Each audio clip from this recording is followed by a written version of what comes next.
Well, good morning, everybody. It's Wednesday.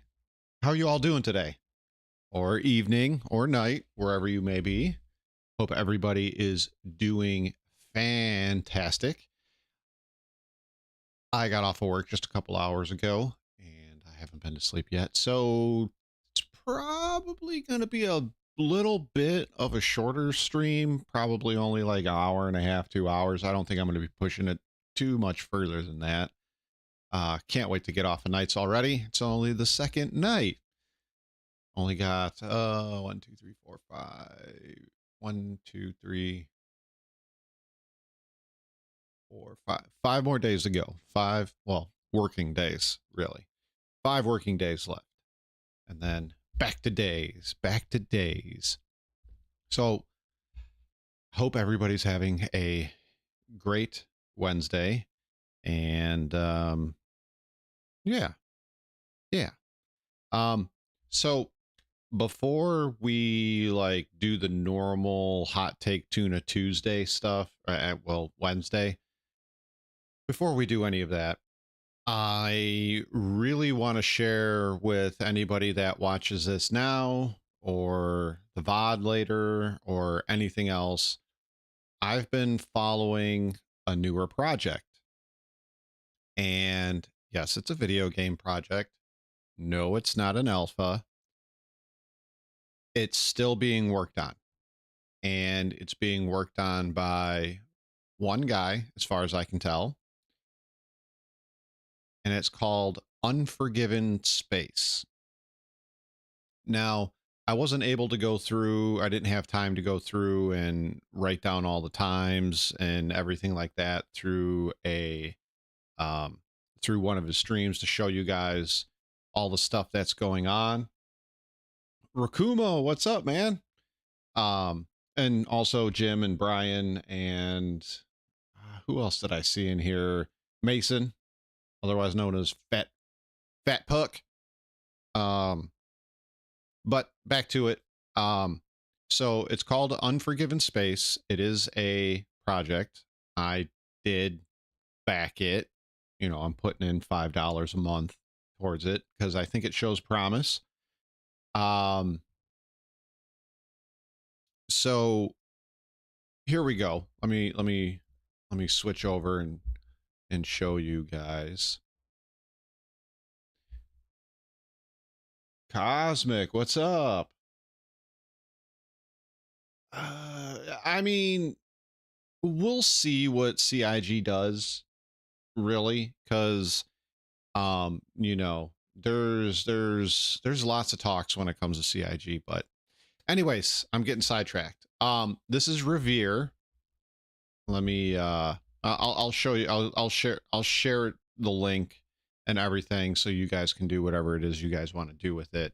But like I said, I didn't have a chance to write down timestamps to show you all the stuff that he was showing me during his live stream.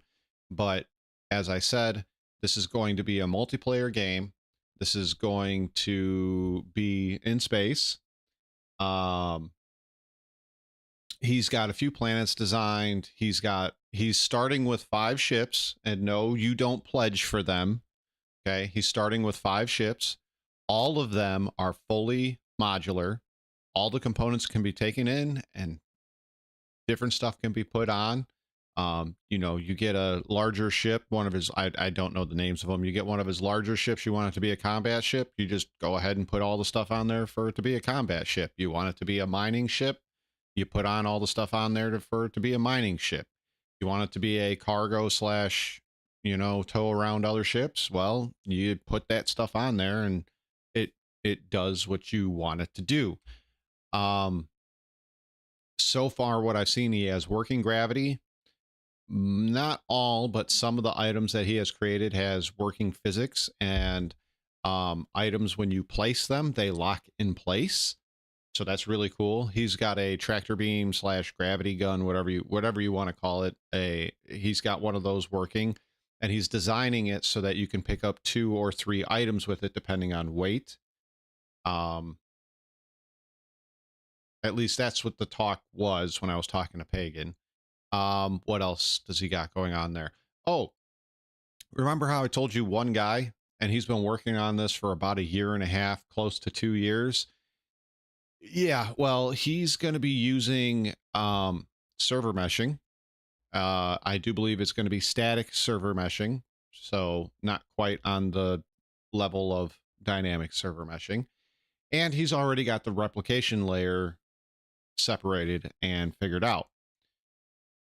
What else? One of the things that I did find right away by clicking on this, and I'm going to show you guys right now, is he has this all worked out. Chips that are randomly spawning depending on the market demand, right? And then they're actually taking the gas and they're bringing it over to this hydrogen refinery. And this hydrogen refinery is converting that into hydrogen, which are little white chips, which are like the trading chips. He has quanta. Are moving around.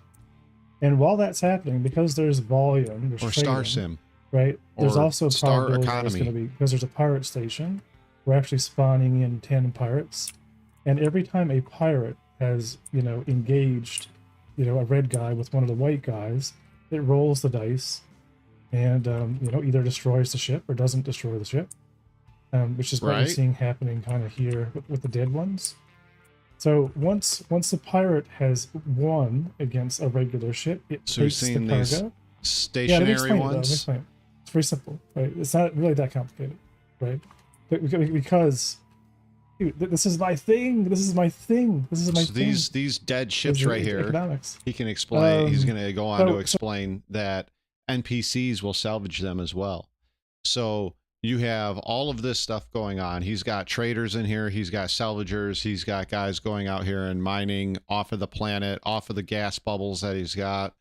And they all go to their respective refineries. The cargo guys go to the refineries and pick up and take them other places. He's got guys going to pick up raw material and taking it to another place, and so on and so forth. Randomly spawned AIs, randomly spawned pirate AIs that will attack, offload cargo, and then those dead ships can be salvaged, whether by you or by AI, and those get taken to those specific refineries and smelted down into new material, etc., etc., etc. I can't find it, but he showed me prison.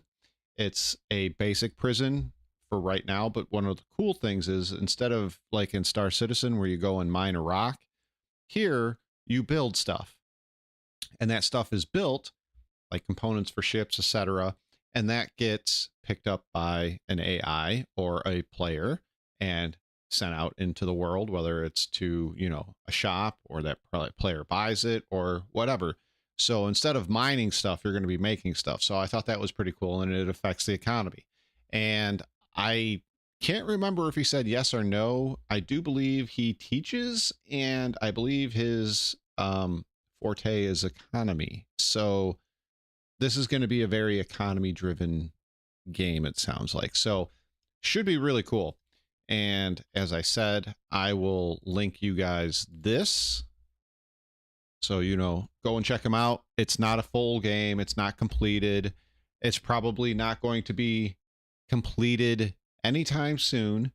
But he did say that he will not be releasing any of this stuff until it is ready. Okay? It has to be ready. He has told me multiple times, I've visited like 5 of his streams. He's told me multiple times he is not going to release the game until it is, what's up, Mason? He's not going to release the game until it is ready. And he is going functionality over the pretties. All right. So even if he does release it early or pre-alpha, it's going to function and not just be a bunch of pretty things to look at. So here's to hoping, maybe one day soon, maybe he'll even beat Star Citizen to it. That would be awesome. That would be some major egg in the face. I don't think it's going to be as big as what Star Citizen is planned to be, but hey, even a little slice, that'd be amazing. So that's Revere. Please go check him out. I believe he's also got a Twitch channel as well. Once again, check them out. I shared the link. Subscribe, like, watch the progress, back if you'd like. Up to you guys. But super cool. Really like it. Can't wait to watch them build more of the game. So that's that. Let's get on to some reacts, because like I said, I don't know how long I'm gonna be able to go today. I'm pretty tired. I like eye candy, but it can only take you so far. We need function over form sometimes. I agree. There's a lot of video games that I have played throughout my years of gaming since 1986, 87-ish. Where the game wasn't the prettiest, but it functioned and it was fun. And I don't need an overly pretty game for it to be fun. Graphics are nice. Don't get me wrong. Graphics are really, really nice. But I want a game that just works, has good game loops, or, even if it's just an FPS shooter, the FPS is good. The mechanics are good. The gunplay is good. All of that. I will take that over all the pretty in the world. Over all the pretty in the world. Why do you, I mean, I haven't played it, but I know if other people that have, Rakumo can talk on this. BattleBit isn't the prettiest looking game there is, right? It looks like an FPS shooter with Minecraft characters, right? But one of the reasons why it got so popular is because it actually did what it was supposed to do, and it wasn't that pretty. So, I mean, I think that's the way to go in gaming right now. Graphics will only get you so far. Everything else, in my opinion, has got to come first. Whether it's back end for networking or, features or, whatever it may be, that's got to come first over the pretty stuff. So, yeah. So we're going to do a variety of things here today, as long as I got gas in the tank for it. And we'll start off, we'll try to kind of rotate it between Star Citizen and some other stuff. So first, because I am a Battletech guy, and this is one game I've played a decent amount. Never played it on stream. I don't think you guys would really appreciate it. It's kind of slower. It's a turn-based game. It's a thinking game. So anyways, this is called How the Real King of Mech Games Made an Unlikely Comeback. And it's by Tlee, I think it is. I'm going to make it bigger here. Hold on. When I released Yes. How the Real King of Mech Games Made an Unlikely Comeback. Hey, welcome, Stream Elements, by Tlee. Yeah, it's Tlee. So here we go. Let's check it out. When I released my video a month ago on Hawken, a failed game that at one point looked like it was going to be the future of the mech genre, many people headed straight to the comments to shout out their personal favorite game. Hawken wasn't bad. Slightly more recent hits like Armored Core 6 and Titanfall got plenty of mentions, as did older games like Chromehounds and a decent assortment of games that I'll admit I've never even heard of. But as I had expected when I released the video, no game got more mentions or Mech Warrior. So I had already been into flight sims, at the time it was the different Aces games, Jane's Modern Aircraft, or Jane's Combat Aircraft, whatever it was called, Apache, what is it? Apache AHD, I think it's called, or 4HD. I was playing that. I was playing F-16 Falcon. What's up, JT? I was playing all those kinds, but it wasn't until Mech Warrior 2 was bought for me by, I want to say, my grandma for a birthday or Christmas or whatever it was, and said, "Here you go." I went even more all into Sims, and Buck, what's up, man?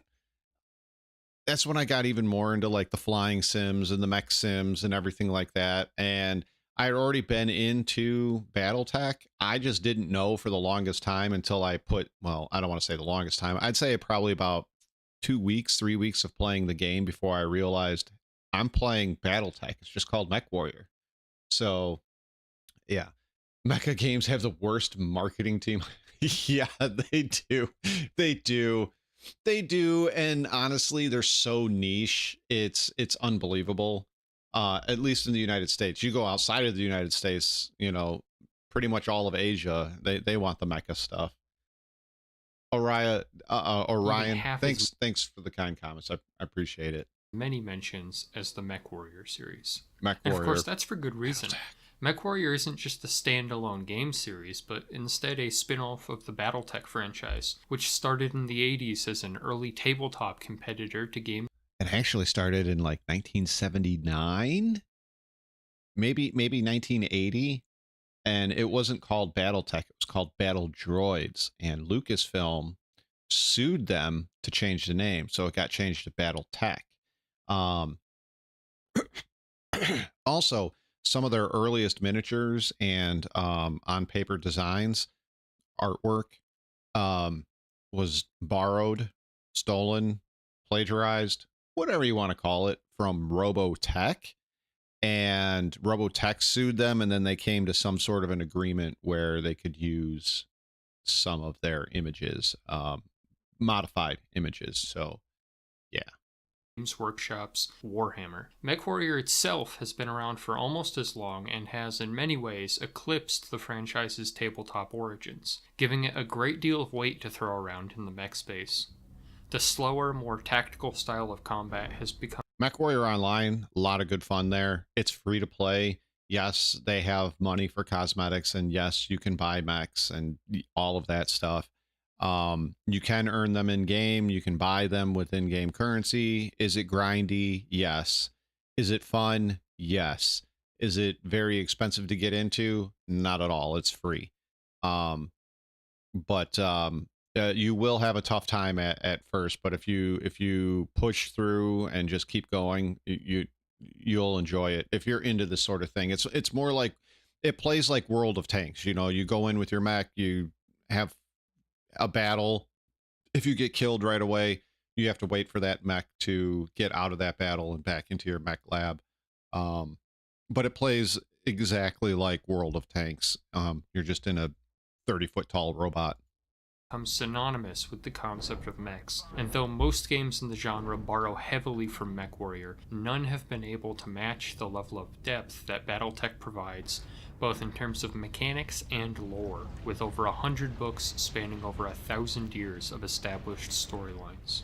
Despite this, MechWarrior hasn't really gotten the chance to do much weight throwing for most of my lifetime. Complicated licensing issues, legal battles, and partial buyouts have plagued the franchise for years, preventing BattleTech from depicting many of its most popular mech designs and slowing new releases down to a crawl. The period following the release of MechWarrior 4's expansion in 2002 was a dark age, both in the lore and in real life, and as Games Workshop brought Warhammer to I'm not sure when it exactly happened. I think it was Dark Age. The hero clicks were all the rage, and they sank a lot of money into the hero clicks, and they did not do well for BattleTech.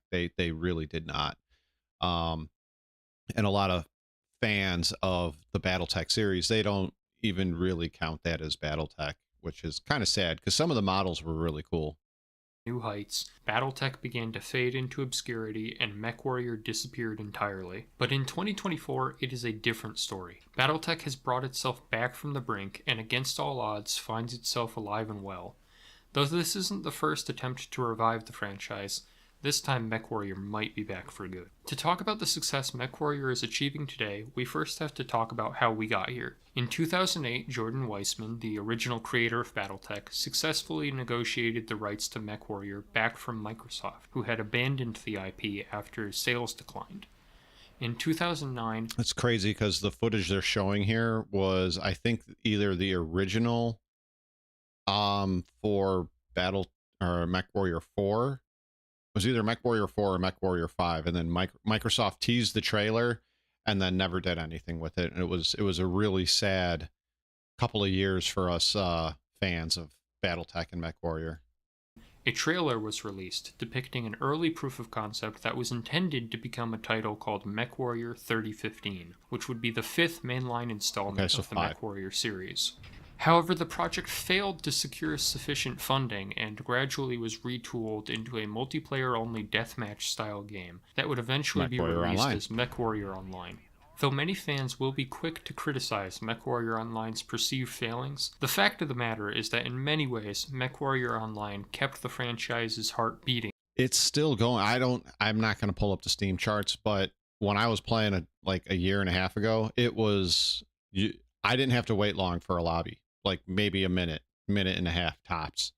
For a number of years, as the only release to break up the nearly 20-year gap between MechWarrior 4 and MechWarrior 5. While games like Hawken and Titanfall were coming and going at blazing speed, MechWarrior Online plodded along, allowing players new and old to continue to experience the more tactical vehicle sim combat that is emblematic of the series. Extremely high time to kill, a wide array of weapons and build options, and location-based damage all provide. So between the location-based damage and customization, like the sky is the limit. Like it literally, the sky is the limit for a lot of these machines. So you can buy, like I was saying, you could buy one in game, and as long as you have money to swap out parts, the sky is the limit, guys. Like whatever you want to do, you want to make it a fast moving jumper, you can do that. You want to make it a brawler, you can do that. You want to add tons of heavy armor and make it just a tank, you can do that. You want to go DPS, you can do that. You want to do a mix of them, you can do that. Like I said, the sky's the limit. And then as far as location based damage, like, you know, you have your right, left torso, center, right, left leg, arms, head. Just because you get hit in those doesn't mean you're dead. They have to peel away the outer armor, and then right here, this is your sorry contrast. This is your internal armor. Once they get into your internals, that's when things can start breaking, like guns, heat sinks, ammo, etc. To the faster mech games threatening to overtake the genre. Despite the modest success of MechWarrior Online, the franchise wouldn't truly take back off until the BattleTech video game was announced, a turn-based game that closely resembled the original tabletop game. Not only did this mark a return to classic BattleTech strategy, but it was also a bit of a return to BattleTech lore and storytelling with a full campaign. The game demolished its Kickstarter goals, but was faced with legal trouble when Harmony Gold, a particularly litigious company responsible for many of the franchise's legal troubles, attempted to block the use of several BattleMech designs once again. This time, though, Harmony Gold finally received a legal punch in the mouth, and from that point onward, the floodgates have opened. BattleTech was a big hit upon its release in 2018, and in the following year, after almost 20 years the mods of waiting, are fantastic MechWarrior for this 5 game as well. was finally released. Though neither game mods for this game are fantastic too. To live up to the 20 years of pent-up expectations and speculation, both games reviewed well, and it became clear that not MechWarrior 5, the original game without mods, it's okay. Like, I wouldn't say it's great, it's okay. But when you put the mods in there, holy cow. Yeah, Harmony Gold is the Robotech guys. When you put the mods in there, like realistic lights, realistic weather, realistic cockpit, enhanced AI, where like mechs you had to be worried about, enemy mechs you had to be worried about, but like tanks and helicopters and stuff in the original game, you were like, no big deal. But now if you get surrounded by like 4 or 5 tanks, they can kill you if you're not paying attention to them. They'll kill you. And with the enhanced AI, they don't just drive up to you and stop and shoot at you like they did in the original one. These guys will be driving around full speed, doing laps around you, trying to shoot your legs out. It's they will rip you up if you're not careful. Not only were new fans being drawn to the franchise, but there was an unprecedented demand from fans with fond memories of the series. Modding community set to work expanding both games Oh, as official man. DLCs released, and with 3 active games now forming a sizable player base, it seemed like at long last the franchise was truly back. But I would be remiss if I didn't mention We the love you, final piece of JT. the puzzle. While on some level this is a video about the MechWarrior games specifically, BattleTech did not start as a video game series. And the tabletop game had also Mystery! been largely defunct for a number of years, with the license bouncing around to a variety of companies that failed to do the game justice. Catalyst Game Labs eventually found themselves as stewards of a game that had not been relevant for decades, but in part using the momentum gained by the success of the new video game releases, they may be pulling off the most impressive comeback in all of miniature gaming. After testing the waters, These miniatures, I've been dying to get my hands on them. I've just I have too many expenditures right now, and the current economy doesn't exactly help either. But these miniatures are like this big, and they're chunky, and they're easy to paint. And the ones I have are from 1989. I mean, they're small, they're hard to paint. The details are really rough. The flashing on the plastic is really bad. Um, so they're a pain in the ass. I really want to get my hands on a box of these and prime them and paint them. But yeah, you know, someday soon, someday soon. with several new small-scale beginner boxes around the time of the BattleTech video game's release, they launched a Clan Invasion Kickstarter that overshot its initial funding goal by over 8,000%, making over $2.5 million and finally taking classic BattleTech off of life support. But the following years have been even kinder to BattleTech, thanks in part to the momentum the franchise has gained organically, as well as Games Workshop's charitable tendency to feel extremely trigger-happy whenever they point a gun at their feet. It is arguable that now is the best possible time to be a BattleTech fan.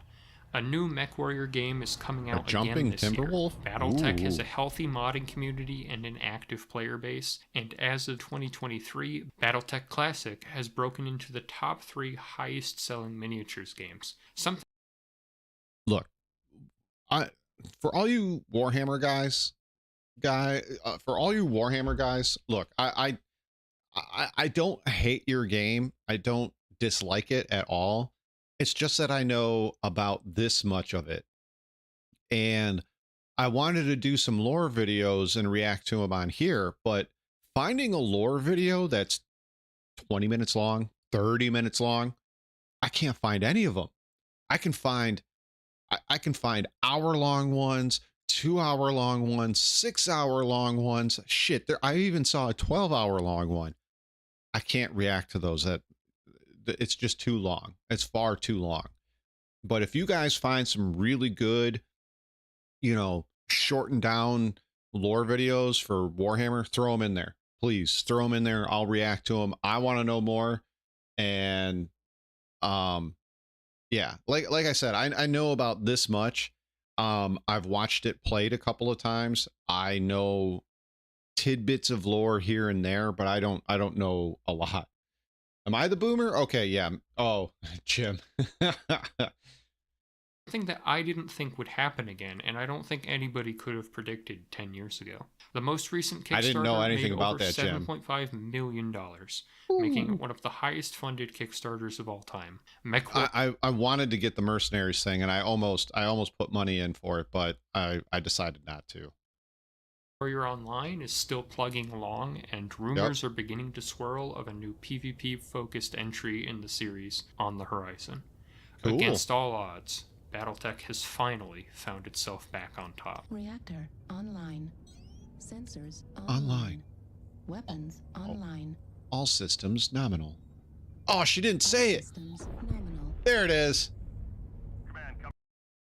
Fantastic. I love me some BattleTech. I know not all of you guys are into it, but I love me some BattleTech. I love me some good BattleTech. So that's a share for you guys and a like for Tlee. That was really good. I don't know shit about the lore. We need Mason to read us 40k lore. Nice fire while he smokes his pipe. Hey man, I'm a Star Wars fan. I am not a Disney Star Wars outside of a couple of pieces is fan fiction. I'm sorry, it's fan fiction. Like Mandalorian season 1 and season 2, great. Star Wars Rogue, I'm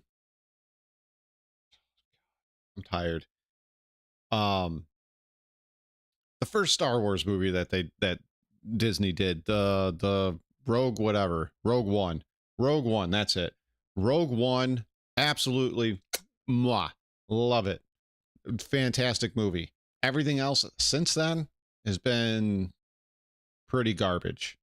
It's been pretty garbage. I know Jack Axon likes BattleTech too. I've been in there when he was streaming some MechWarrior 5. I was talking to him that day. I said, praise be to Blake. And if you guys aren't into that, so Blake was the founding father of Comstar. Comstar is the like space AT&T, and they melded religion with technology, and they're the only people left that know how to work the communication network within the universe. They are also they're like a crazy CIA, NSA, FBI group. Like if you start getting technology, Vortex, what's up? The best Disney Star Wars was a side story. That's true. That's so true. Welcome, Vortex. Welcome. But yeah, I don't know. I love BattleTech lore, and it's so deep. It's dark. It's twisted. It honestly is. It's literally Game of Thrones before Game of Thrones came out. I really love it. The almighty phone company. We call them Space AT&T, and you know, I used to be, so when I first started playing, it was 30-25, right? And we just had the Inner factions to play with. And then a couple of years later, the clan invasion happened. And I'm not going to go down that whole path with you guys, but the clans show up and they have cooler technology, cooler mechs. And a few of us jumped ship to go play as the clans. And it wasn't until I got older that I realized what the clans really were, what they were about, and some of the extracurricular things that they did that made me go, ugh. And I decided to jump alliances because I played it with a big group. When we allowed people to jump to a different faction, I jumped to Comstar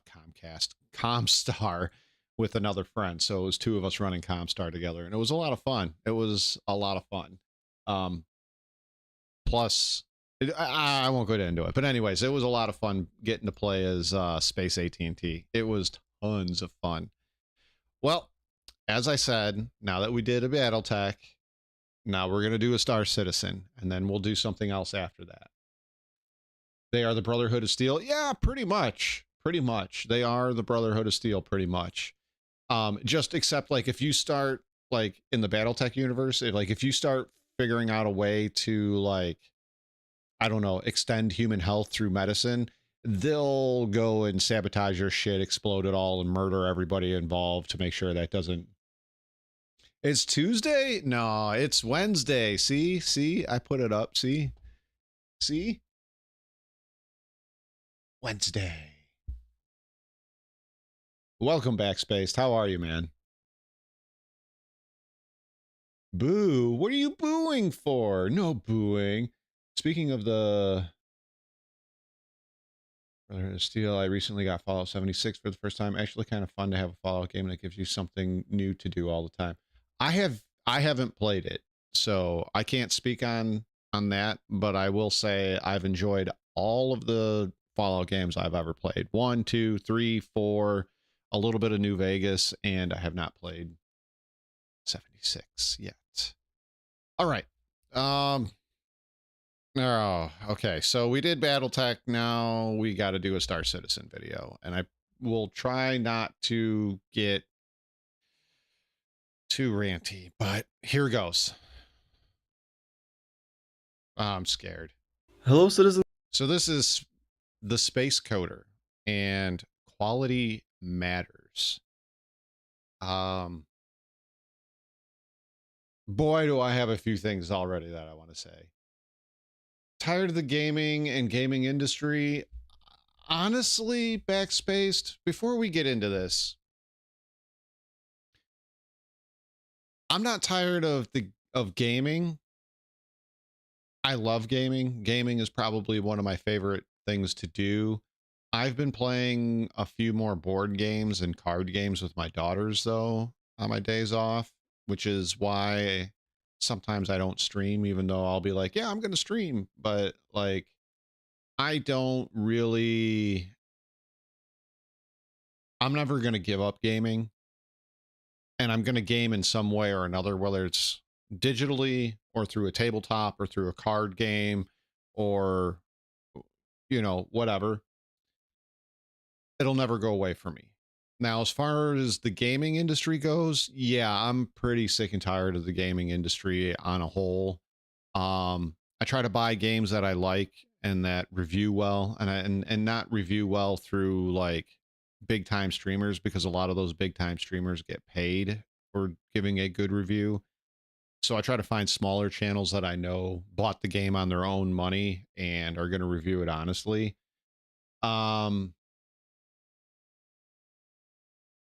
As far as Star Citizen is concerned, I'm having more fun sitting on the outside looking in now and seeing all the stuff that goes on, because for those of you that weren't here last week or watched the latest video I put out about somebody else goes on a rant,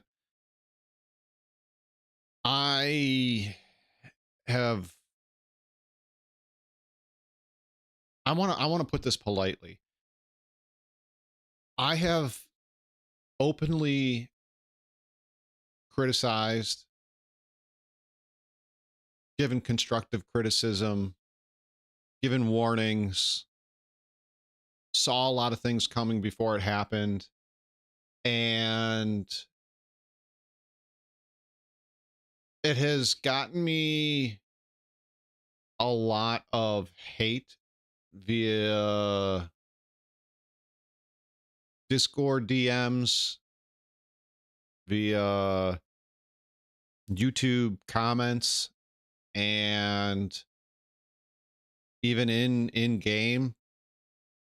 And because I have associations with certain people, I also get comments about that as well. But what I was going to say is I no longer want to follow Star Citizen and CIG like I was about a month ago. I don't like the direction it's going. I feel that the community, look, I've said it a couple of times, and I'm going to be very, very clear here. All right.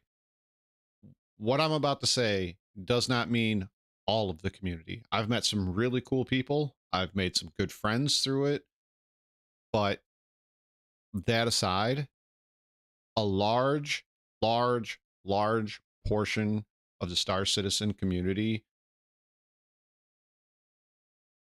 are basically assholes, dickheads, blinded by belief and faith in something that isn't really real yet. And they're downright, what's the word I want to use? Mentally fucked up. I have never known a community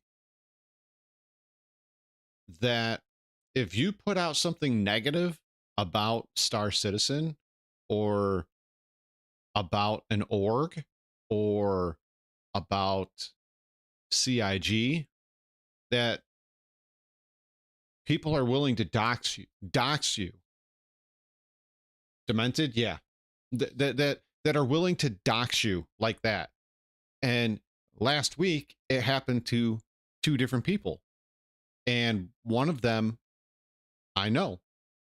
And it's messed up that somebody would do that to somebody else because your opinion doesn't align with them on a video game that's not even really a video game yet. And I had to take a step back.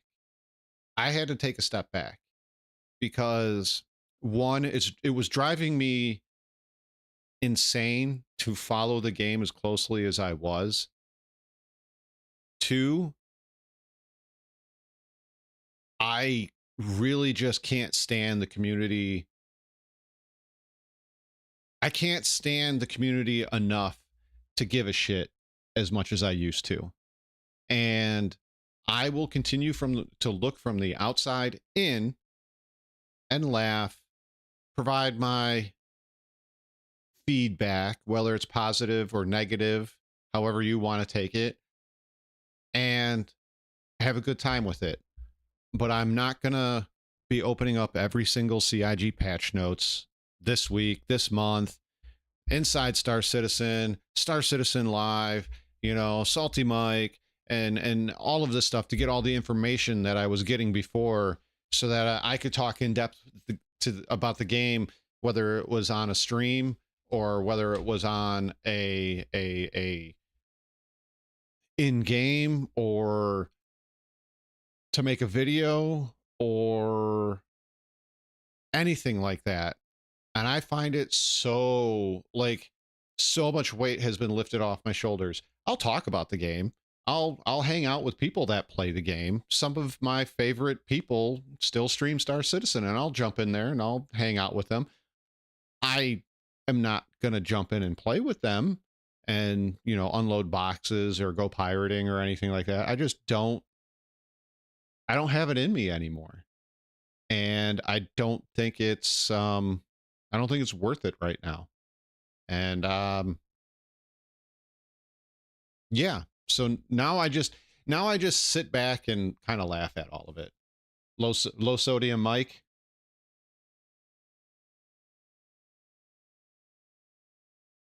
Yeah. Well, I mean, that's what happens when they give you a chair, right? Right? I mean, they give you a $1,000 chair, right? You got a sim for them, right? I mean, anyways, I'm let's get to the reacts, right? So this is the Space Coder and Quality Matters. You know what? This doesn't seem like it's in the right. No. Oh, here we go. Hello citizens and welcome back. In today's video I want to take a look at the development. Oh, and I'm going to say this one more time for other people that may be joining or watching the VOD later.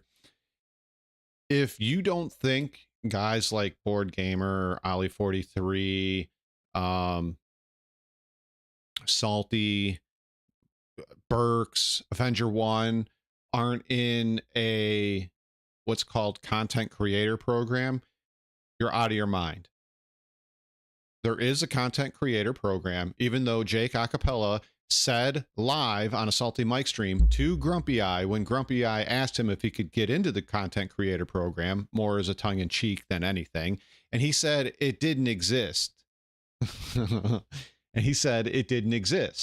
Well, I know, and I have a copy, I know otherwise. There is one. I've seen the email. I seen what it entails. I seen what they can get. I know it exists. I've seen it. I will never put it out there for anybody else to read other than my eyes, because if it was typed in a way or had certain things in it, they would know. Even if I redacted the names and everything on it, it could get out and it could bite that person in the ass, and I am not going to do it. I will never ever do it. Not. And I've been sitting on that for 8 months. So, yeah. Anyways, the Space Coder, Quality Matters. Let's go. Development and release practices at CIG and how they affect the final product. As always, if you like this video, sacrifice a like and a comment to the YouTube algorithm and subscribe for more. And here's a shout out to our amazing patrons for their support of the channel I should and do the this for armory. the members. Over I think the I've said last that few before. years, many backers have observed a strange trend. Many features are released in a half-complete state, and many bugs make it into the live release. Okay, before he goes any further, there's one thing, even though we were just dogging on low sodium Mike, or salty Mike, even though we were just dogging on him, one thing I will say that Salty said about 4 or 5 months ago that has really stuck with me, and I think he's 100% correct, is, and I'm paraphrasing his quote, it goes like this: the game that they are making right now is not for you, meaning the old backers and the backers right now. The game is not for you. The game is for new players later on down the road. Some of you may like it, most of you won't. I knew back then when they were talking about well, Master Modes was already in Arena Commander at that point, but when Master Modes was getting released, when they were talking about doing this cargo and personal item kiosk shit, I knew right then and there that this is about probably where it's going to deviate, where I may not ever come back. I might try, I'm going to try 0.24, and if I don't like it, which I kind of already know that I'm more than likely not going to, I'm probably not going to play until 4.0. And I'll just continue to look on the outside, from the outside in, and knock on the fish tank every once in a while. And then we wait for months or years for fixes and completions. Now, some of you will say that's just how it goes in an alpha, but sometimes we get new features that have major issues and some very obvious gaps, or features that broke existing features and fixes are nowhere to be seen. Yep. A good example is the inventory interaction that was in-game between 3.17 and 3.23. It was released without a search or a move all function, which are essential for inventory, and it took almost 2 years to get that move all button. Another great example is towing, which not only didn't work on release due to missing changes to the law system, but it was broken again with the release of Master Modes because CIG completely forgot about it when implementing Master Modes, among other things. Okay, so I'm going to touch on a couple of things here. Number one, we talked about this last week as well, and you can see it in the video that I put out a day or two ago. Someone else goes on a rant. I forget what I titled it.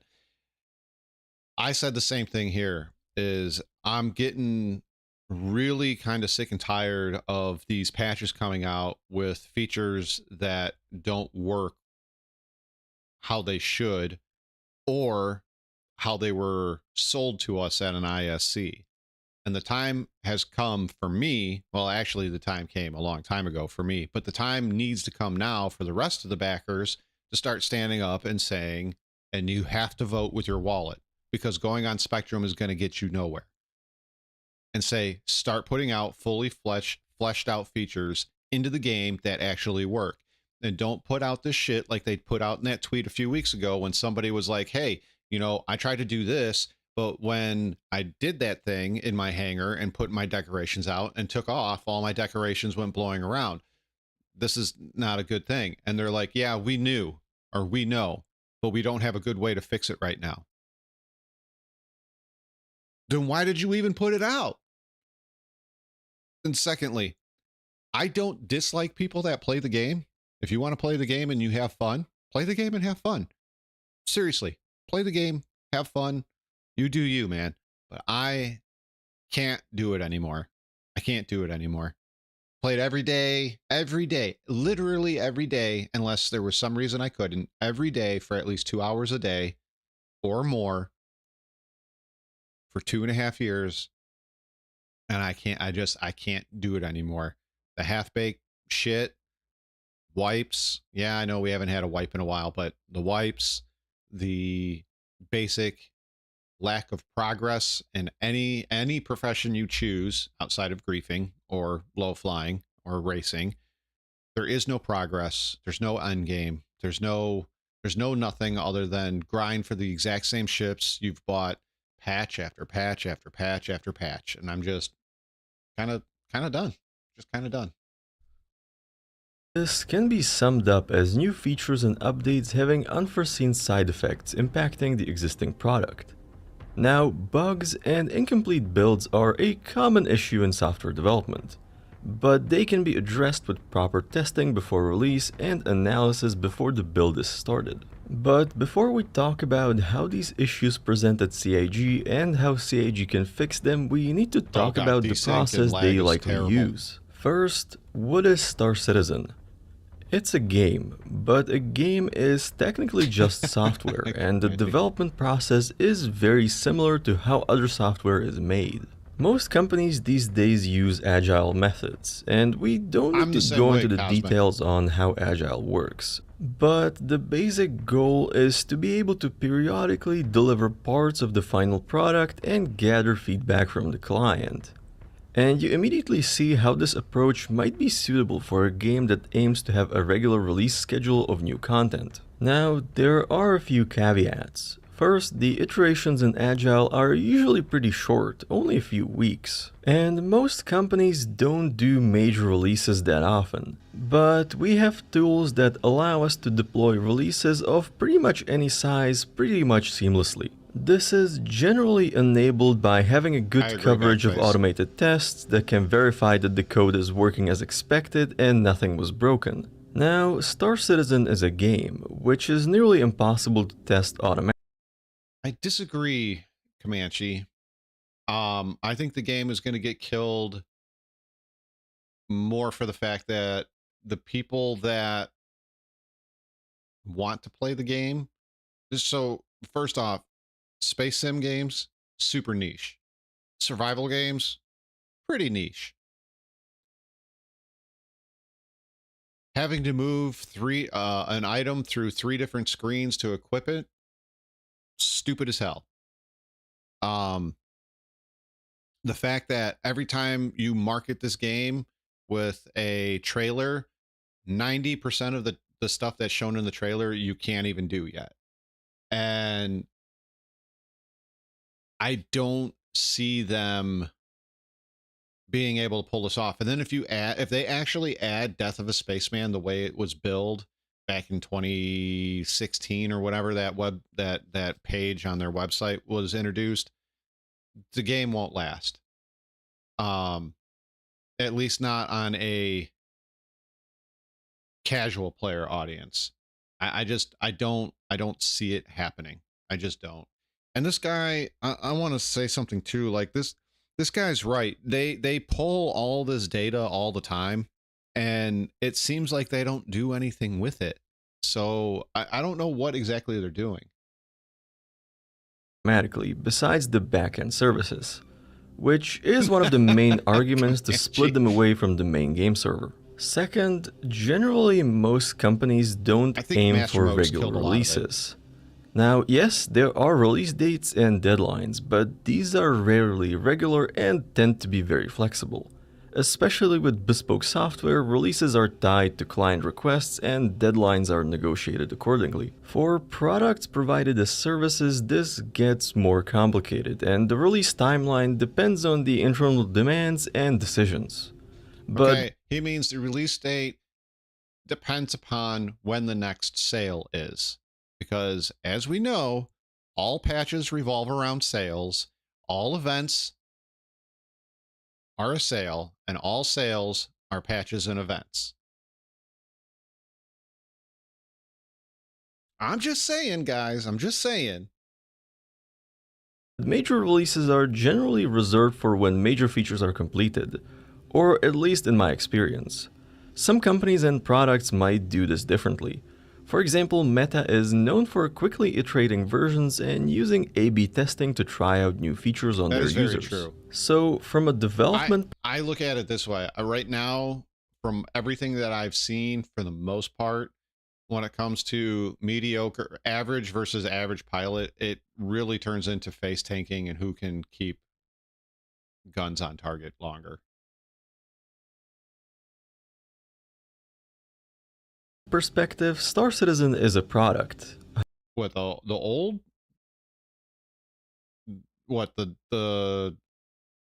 Are you Vortex? Are you talking about the legacy, like the previous one?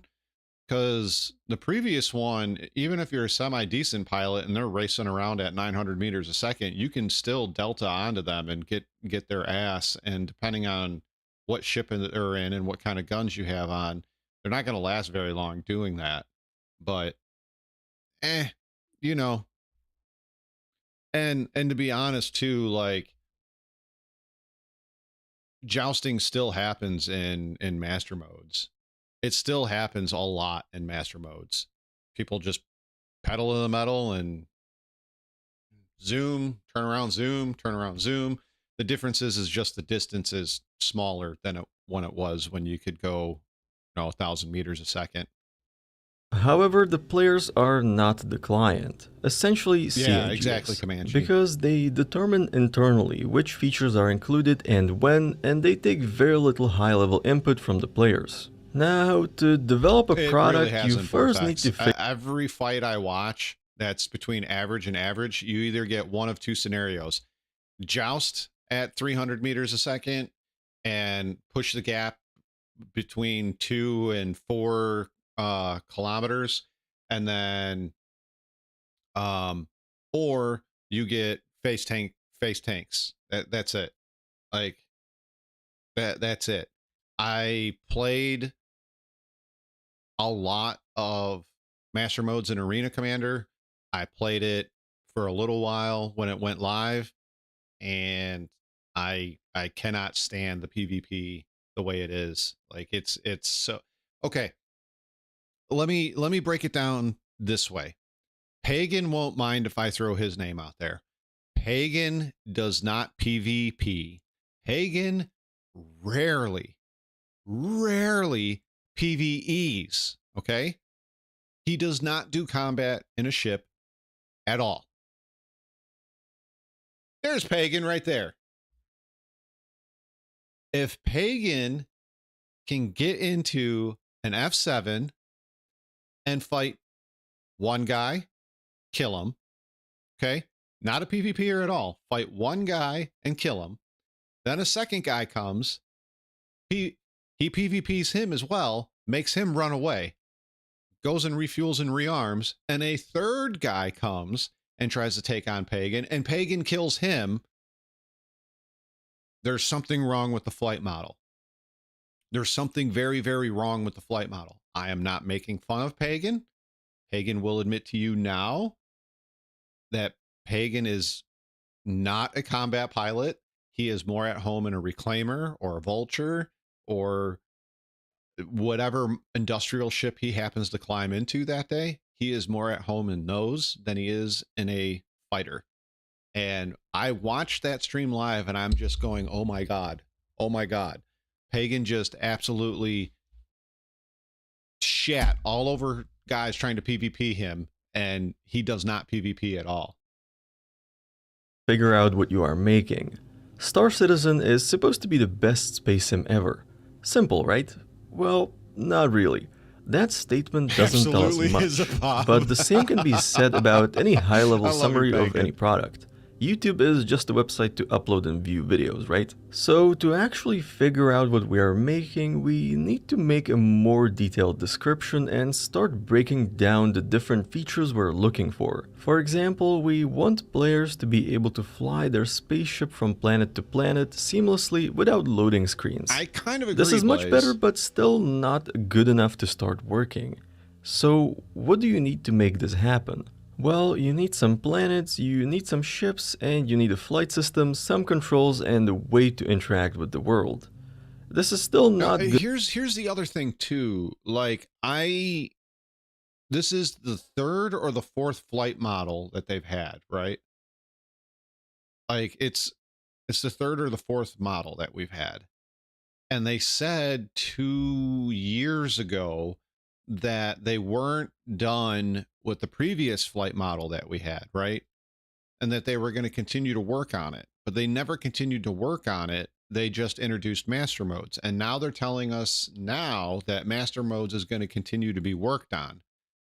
So please, you know, I I don't want to say I don't have faith. I don't really believe them as much as I would have a couple of years ago.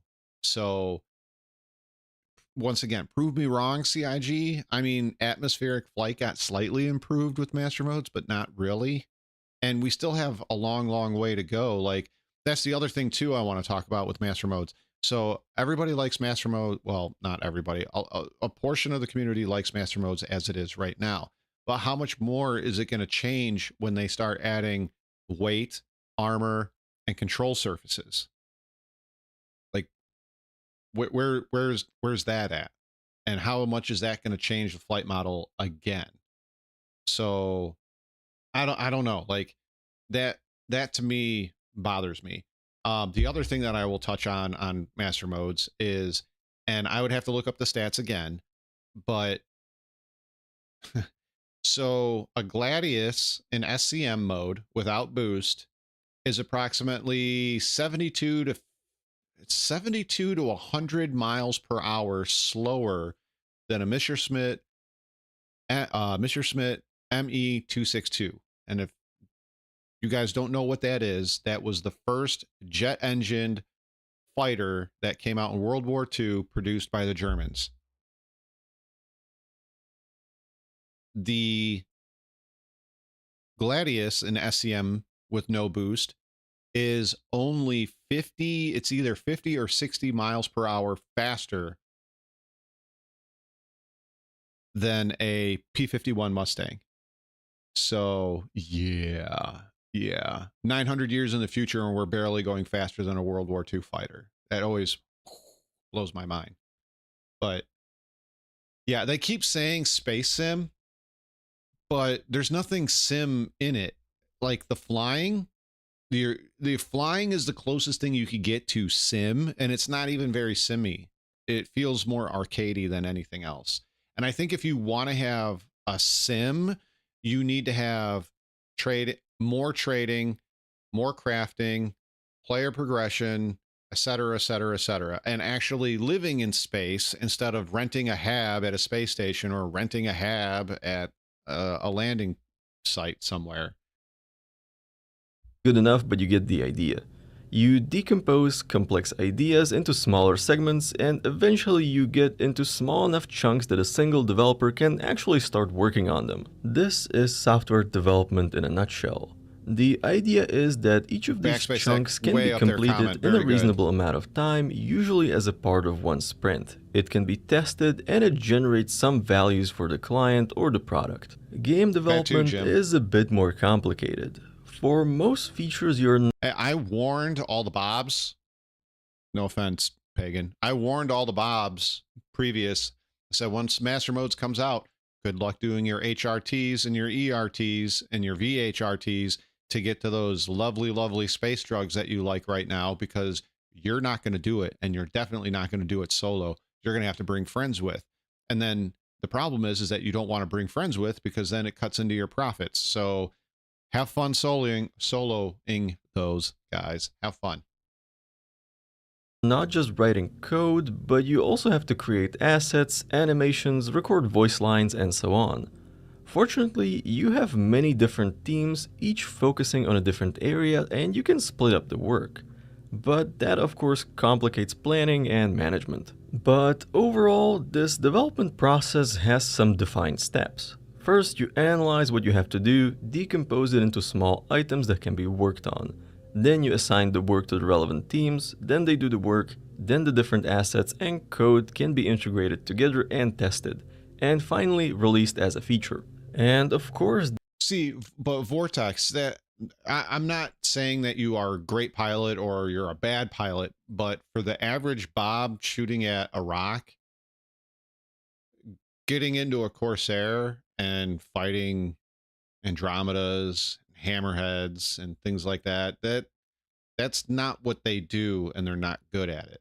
So I'm just saying, I don't mean everybody that plays Star Citizen. I'm just talking about your average day-to-day Bob that shoots at rocks or shoots at a broken ship. So That's what I mean. You know, I'm sure there are a few Bobs out there that are really good at piloting. And I'm sure, you know, there's some Bobs that will go out and, you know, line up half a dozen ERTs in a couple of hours, knock them all out, get all the goods and sell them all and make millions of dollars. I'm not doubting that. I'm just saying that on average, those Bobs are not doing that. These steps can repeat over the course of development of a single feature, because you might discover new requirements as you go and need to address them. To help you better understand this, let's take a look at an example. We are going to take a look at an existing feature in the game and try Yes, to please figure out how the development might have looked like using the process I just described. I picked refineries as we already have them in game, and because on the surface they might seem simple and like they impact only one gameplay loop, but if you dive deeper it's actually way more complicated. So what do you need to do to implement the refineries into Star Citizen? Well, first of all, you need the physical... All right, my last thing about master modes before we move on and really discuss what he's talking about. I 100% truly believe this. This was pointed out by Marcus Wynn, Marcus Wynn 89. Go visit him on YouTube. I really think this after he brought it up. Squadron 42 will more than likely get released to consoles. Probably not on initial release, but later on down the road. And I truly believe that Master Modes was designed for Squadron 42 to break people into Star Citizen, the PU, using this. That's what I believe. And I still believe that.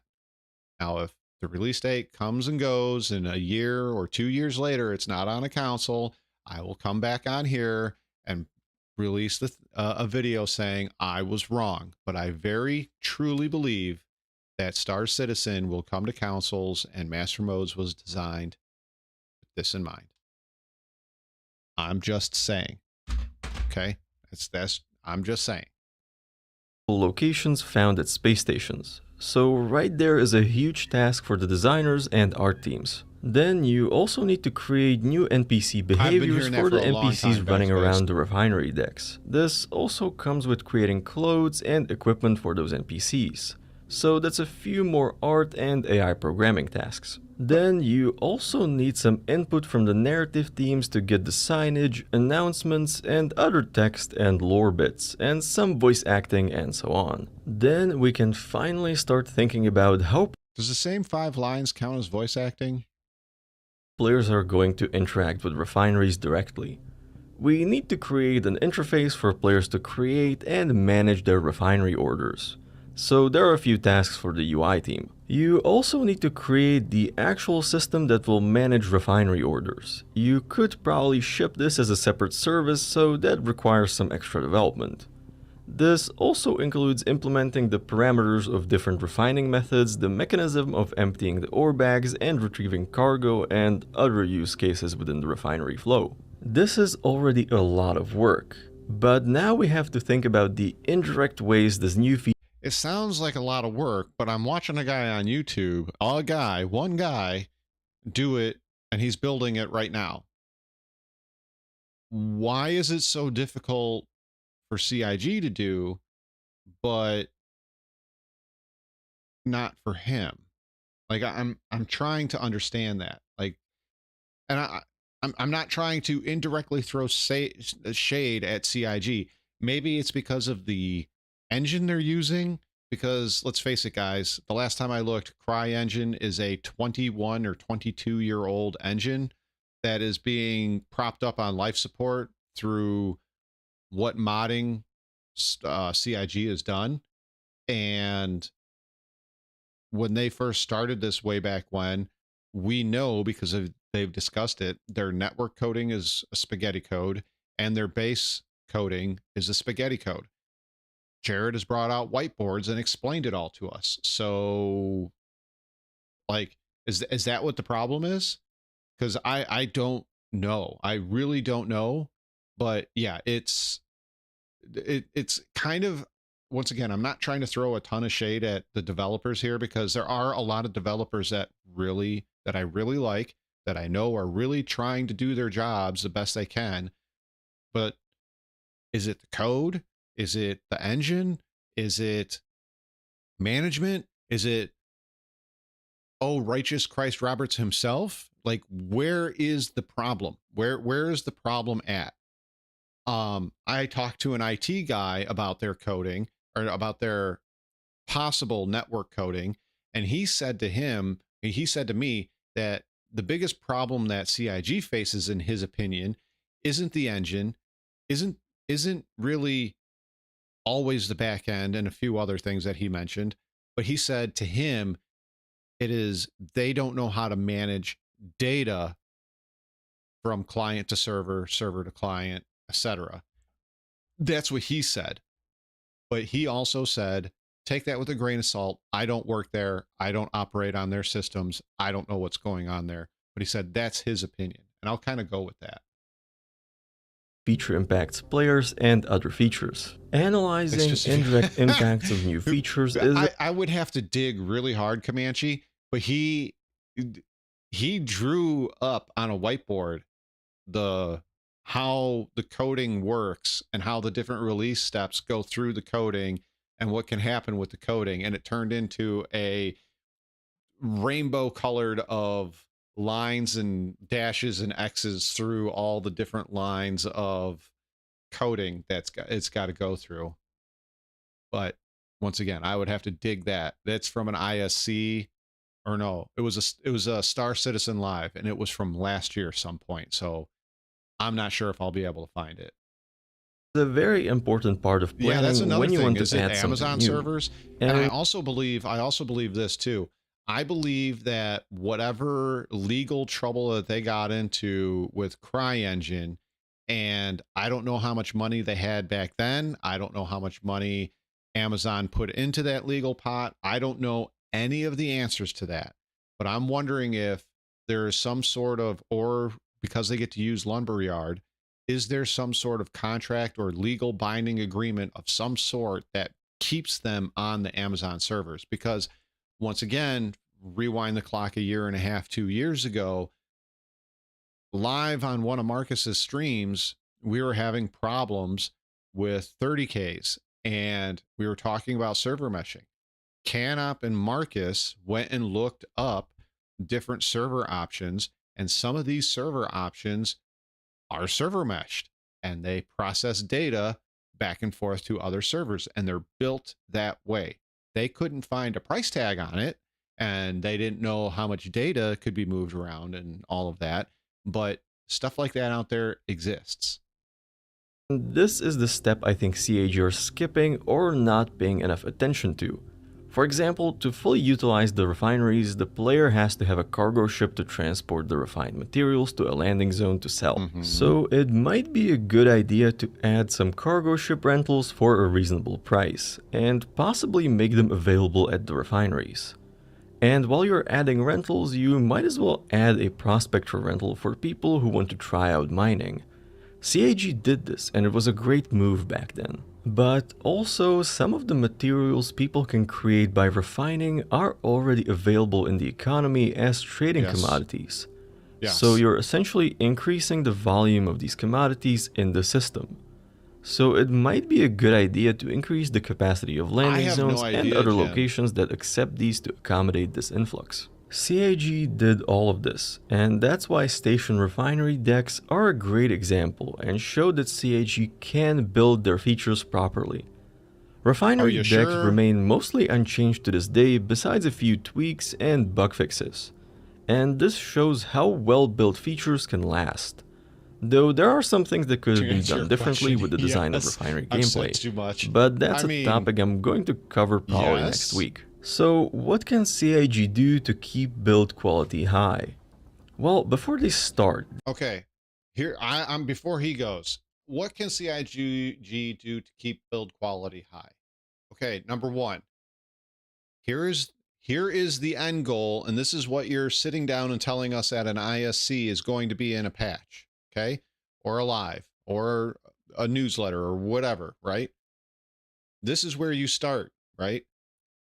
You don't stop until you get here. And you tell people, you get Jared to go up there with his new divorce haircut and be like, all right, guys, we ran into unforeseen problems with we'll use 3.23 with the personal hangars and the cargo missions.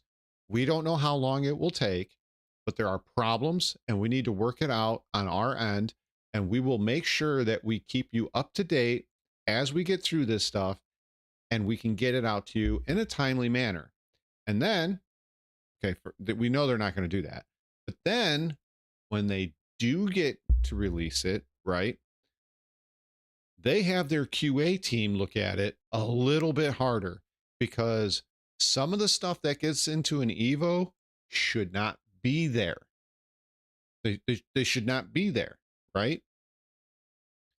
And then when it's an Evo through wave 1 and generally up to wave 2, some of the most egregious problems that they have are still there.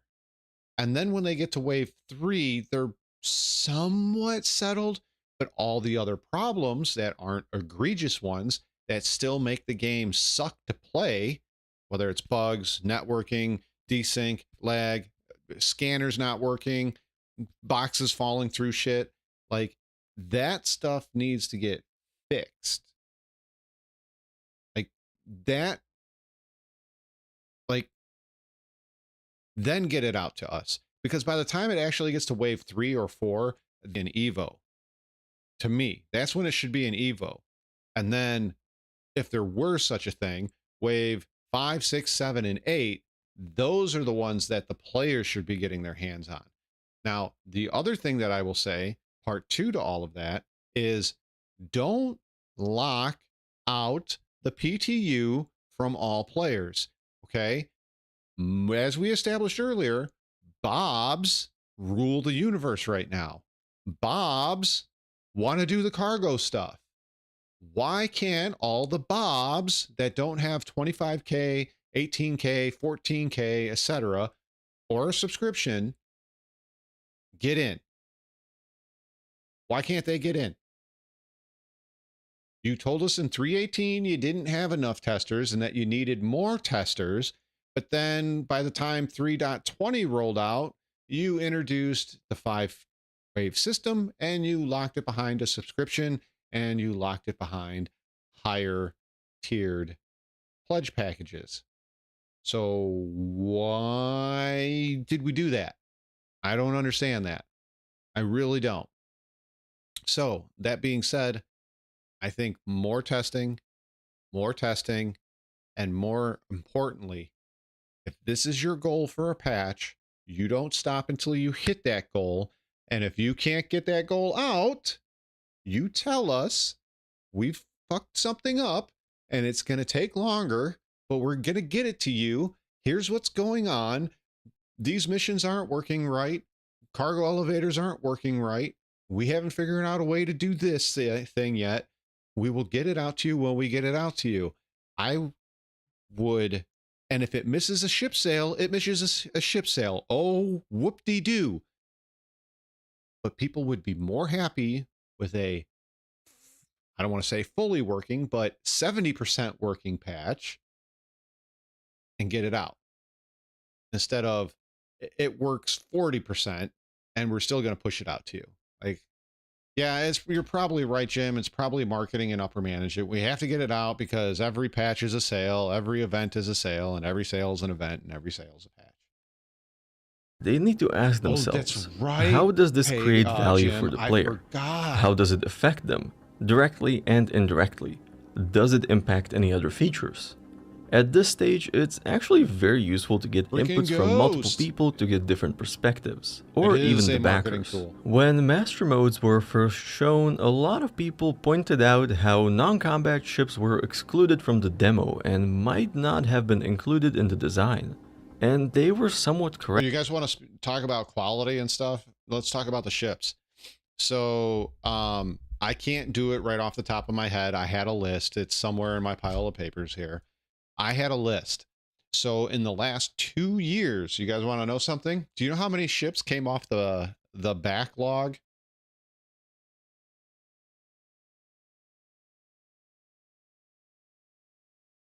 One. You know how many ships got added to the backlog? If I remember correctly, it was 7 7 or 8 ships that got added to the backlog.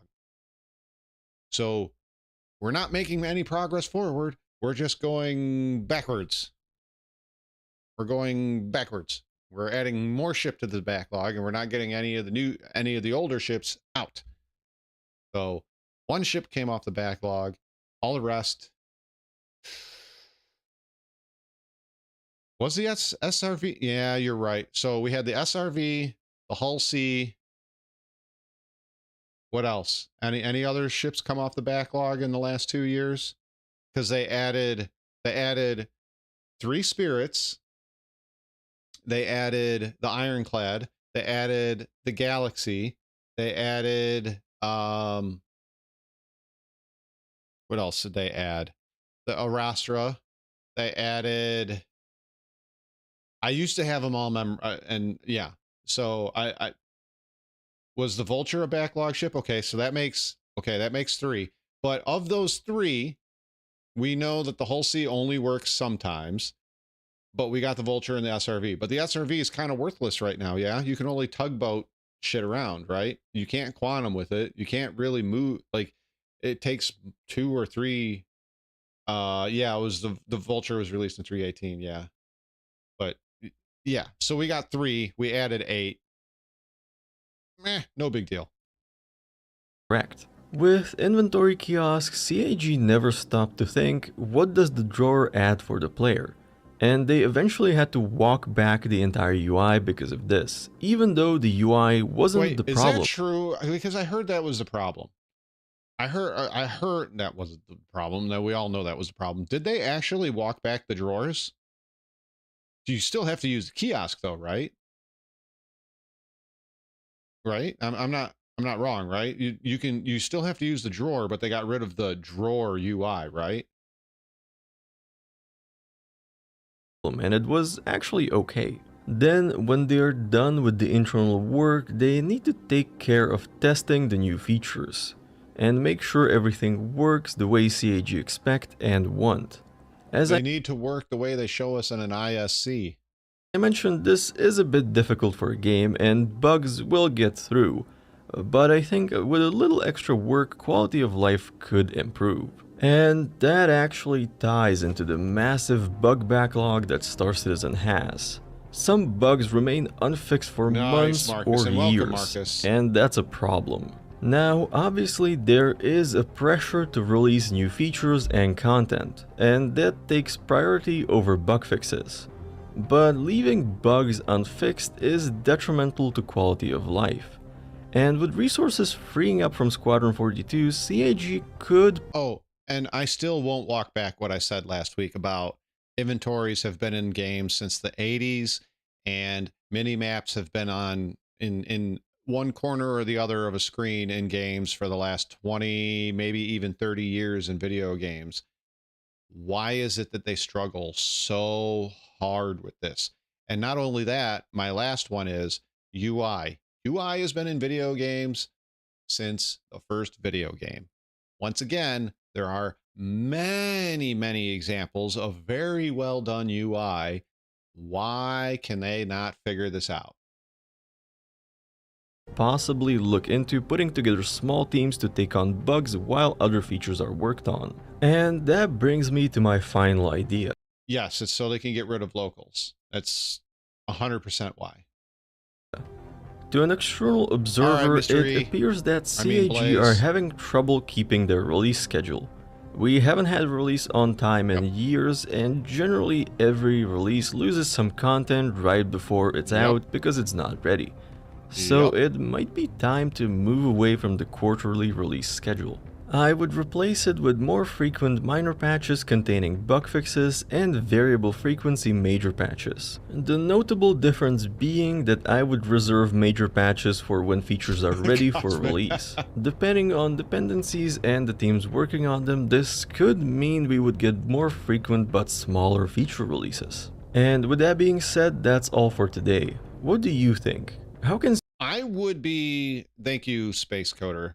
I would be down for smaller feature patches that were done well instead of these large feature patches where everything is shit and everything is shit for 3 months just in time for them to release another shit patch that's going to be shit for another 3 months.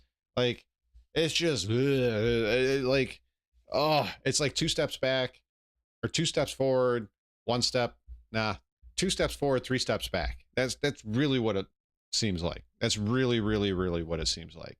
So the Space Coder, quality matters. We kind of talked mostly master modes over that whole thing, but meh. It's a good conversation to have still. Master modes, that is. Guys, I gotta go pee. I'll be right back. 1 second.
I'm back.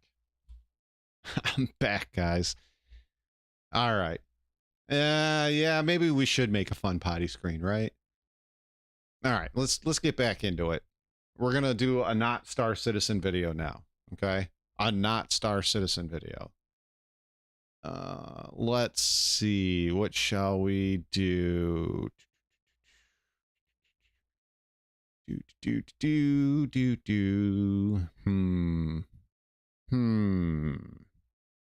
You know what? We'll take a look at some different games, right? With a tuna can. Maybe I should do the Calvin and Hobbes, you know, Calvin guy, and then, you know, where he's got the P stream, and then just put a can of tuna there.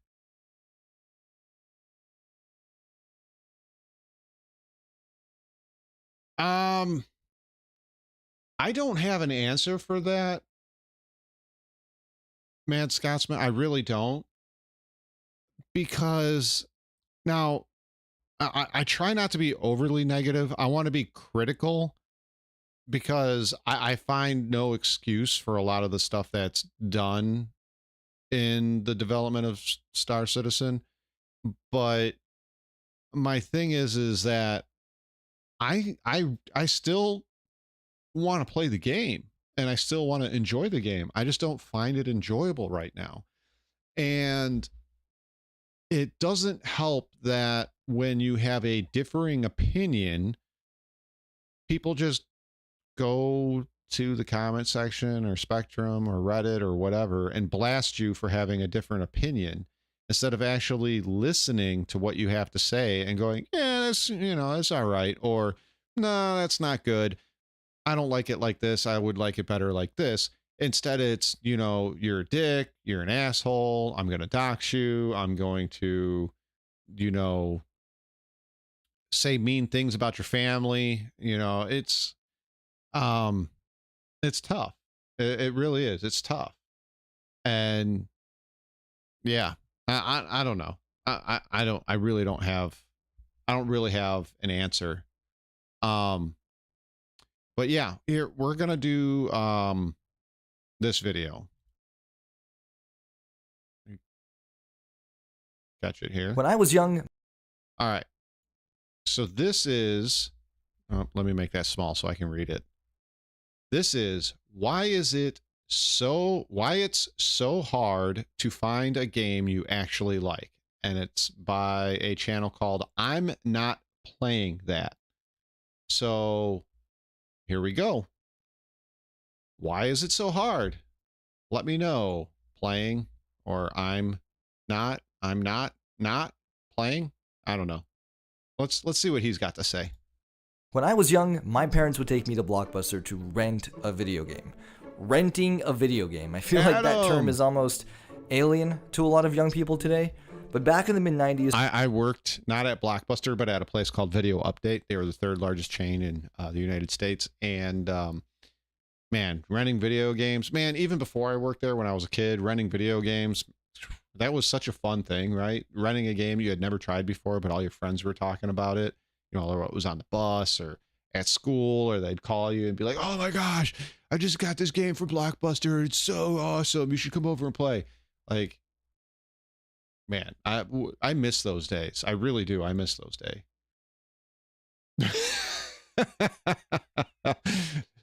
Love you too, Adam. Early 2000s, you'd walk into Blockbuster, pick any game you want off the shelf, and rent it for 6 to 7 days. Yep. 3 days for newer titles, and this to me was considered fun. I'd sometimes rent the same N64 game every weekend. Games like Fighting Force 64, Destruction Derby 64, GoldenEye, The Ocarina of Time, all of these GoldenEye was the shit. Games come to mind. I'd bring the game home, play it over the weekend, bring it back the following week, and just repeat the same thing the following weekend. I didn't even have a way to save my game. I was a kid. When I was little, I didn't care about save games or progress or anything like that. I just liked picking up a game and playing it. It sounds monotonous and repetitive, and my god it was, but I love doing that. I even remember saving up my allowance money for weeks just to buy the monthly PlayStation magazine. They always had these... Man, the monthly PlayStation magazine back in the day, so good. Or the Game Informer back in the day, so good. Or, you know, when GameStop used to be called Funko Land and they would put out their monthly newsletters, holy cow. Holy cow, so good. Man, I miss those days. Demo discs that were included at the back of it. I would bring those discs home and play those demos over and over. I remember playing the Tomb Raider demo. I love trying new games and getting lost in these worlds. It sounds crazy to me now, but back then I loved it. Fast forward to today, and I feel like it's such a struggle to find a game to get into. You think with things like Steam, with a massive library of games at your fingertips, or services that offer you extremely deep discounted game bundles like Humble Bundle or Fanatical, it would make it easier to find games to enjoy.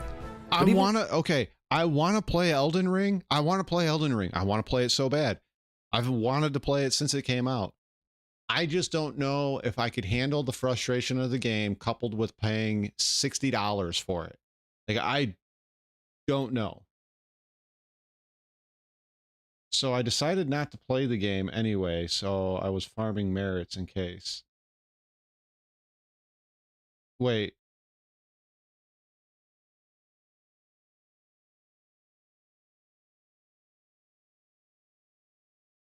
So are you saying that you're not playing Star Citizen, or you were not playing the actual Star Citizen game and you were in prison just farming merits?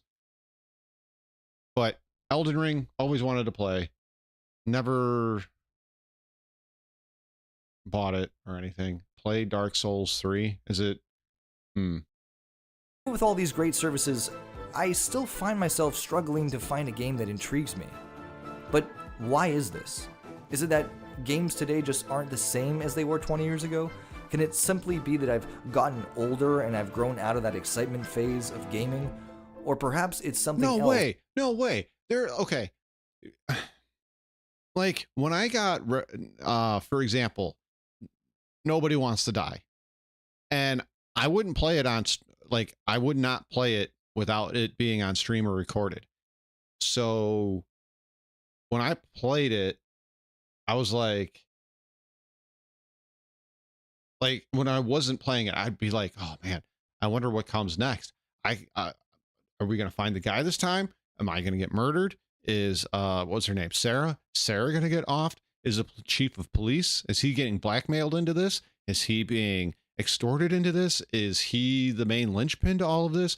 Is the mayor the one that's going to be doing this? Like, so like, man, I couldn't stop thinking about the game and where it was going to go.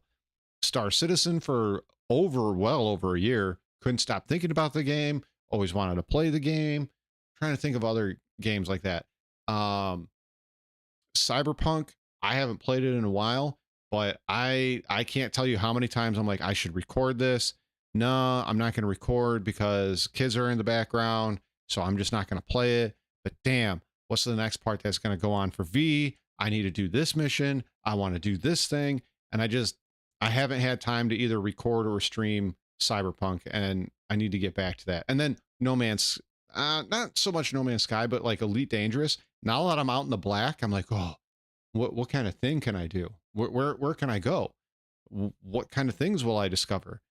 What kind of new planets are there out there? Am I going to run across aliens that are going to try to shoot me? Because I know there's such a thing as Thargoids. Like, what is going to happen? So I don't know. I can't wait. Mad Scotsman, thank you very much. I appreciate you, dude. Altogether. Well, with this video, I hope to find the root of that problem. Oh no, he's part 1 of the video. Video games have changed, not me. Let's start with the most obvious something there. I think he's it's onto not something me, it's video games that's changed theory. There's no denying that just 25 years ago, it was a much more simple time for Red video Dead games. Redemption playthroughs. There was no season passes, no pre-order bonuses, no microtransactions. You paid a price and you got a... I think that's really what killed it for me right there. Everything that he just lifts it off, you know, pre-release bonuses, microtransactions, and yeah, I think that's really what killed it for me. Full game. That was it. On top of that, games back then were just made differently. I mean, they were made by people who actually had a passion for making video games and who were fueled with creativity. Today, most AAA games are made by corporations. Corporations, and then it's all decided in a committee. Care less about innovation and trying something new, and more about their profits and how much money they can make by doing as little work as possible. That's not to say that there's no passionate people in the industry, but companies like EA and Ubisoft have somewhat created a formula for making a video game. I like to call it the playing it safe formula, a formula that's been proved and tested before, that's almost guaranteed to generate revenue, yet lacks no innovation and brings nothing new to the table. This may not 100% be a bad thing, but it definitely goes to show that video games today are made with a lot of other things in mind. It's why you see so many game companies starting to have season passes now. Because developers are trying to make all of their yearly revenue off of one IP instead of multiple.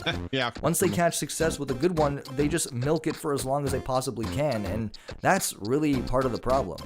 On top of that, let's not forget that early access is also a thing. Could you imagine if... I still want to get a group together to discuss early access with some fellow content creators. And I know one doesn't want to do it because he doesn't want to talk Star Citizen, and Star Citizen will get brought up. There's no way around it. But I mean, most of us that are on that list of people that I'd like to talk to all met because of Star Citizen. So I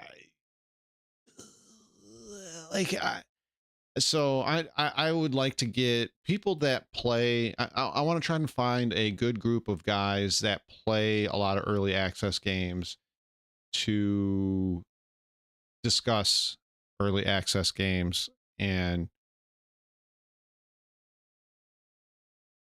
you know, I don't want to bring it down, but yeah. 20 years ago, someone told you that for a price you can play an incomplete game, people would laugh you out of the room. And it's not me, Pagan. Sure, there are plenty of great early access games out there on the market, but how many early access titles exist that have just been sitting in limbo for years after they've already collected money from the customer? So have video game companies changed for the worse over the years? In some ways, they have. You could definitely say that video game companies, for the most part, have shifted their focus from creating great iconic games to focusing more on increasing revenue streams, but it's also important to consider the evolution of video games as a whole as well.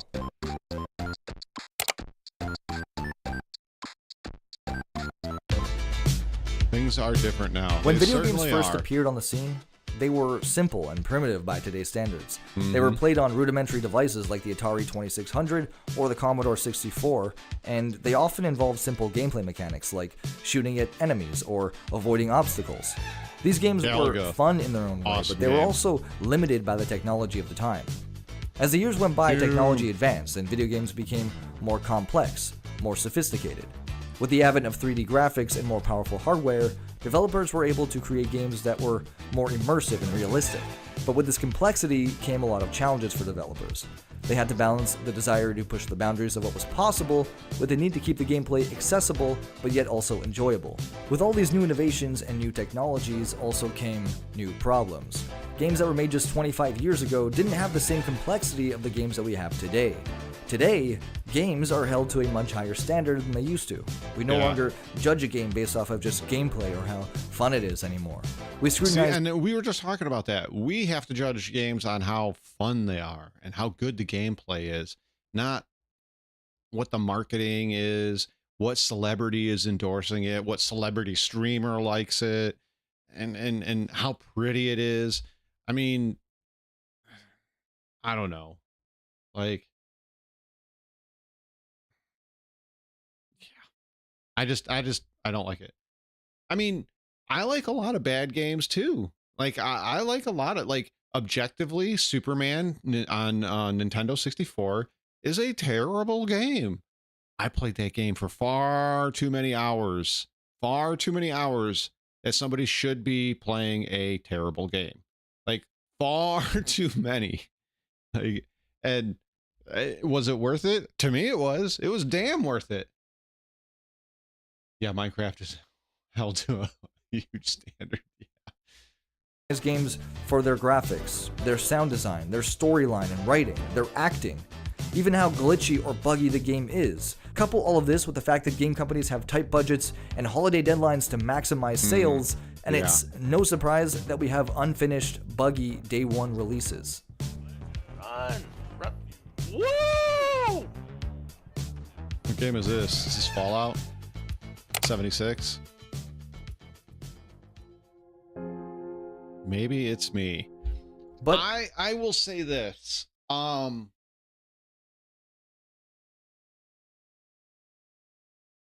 trying to word it right.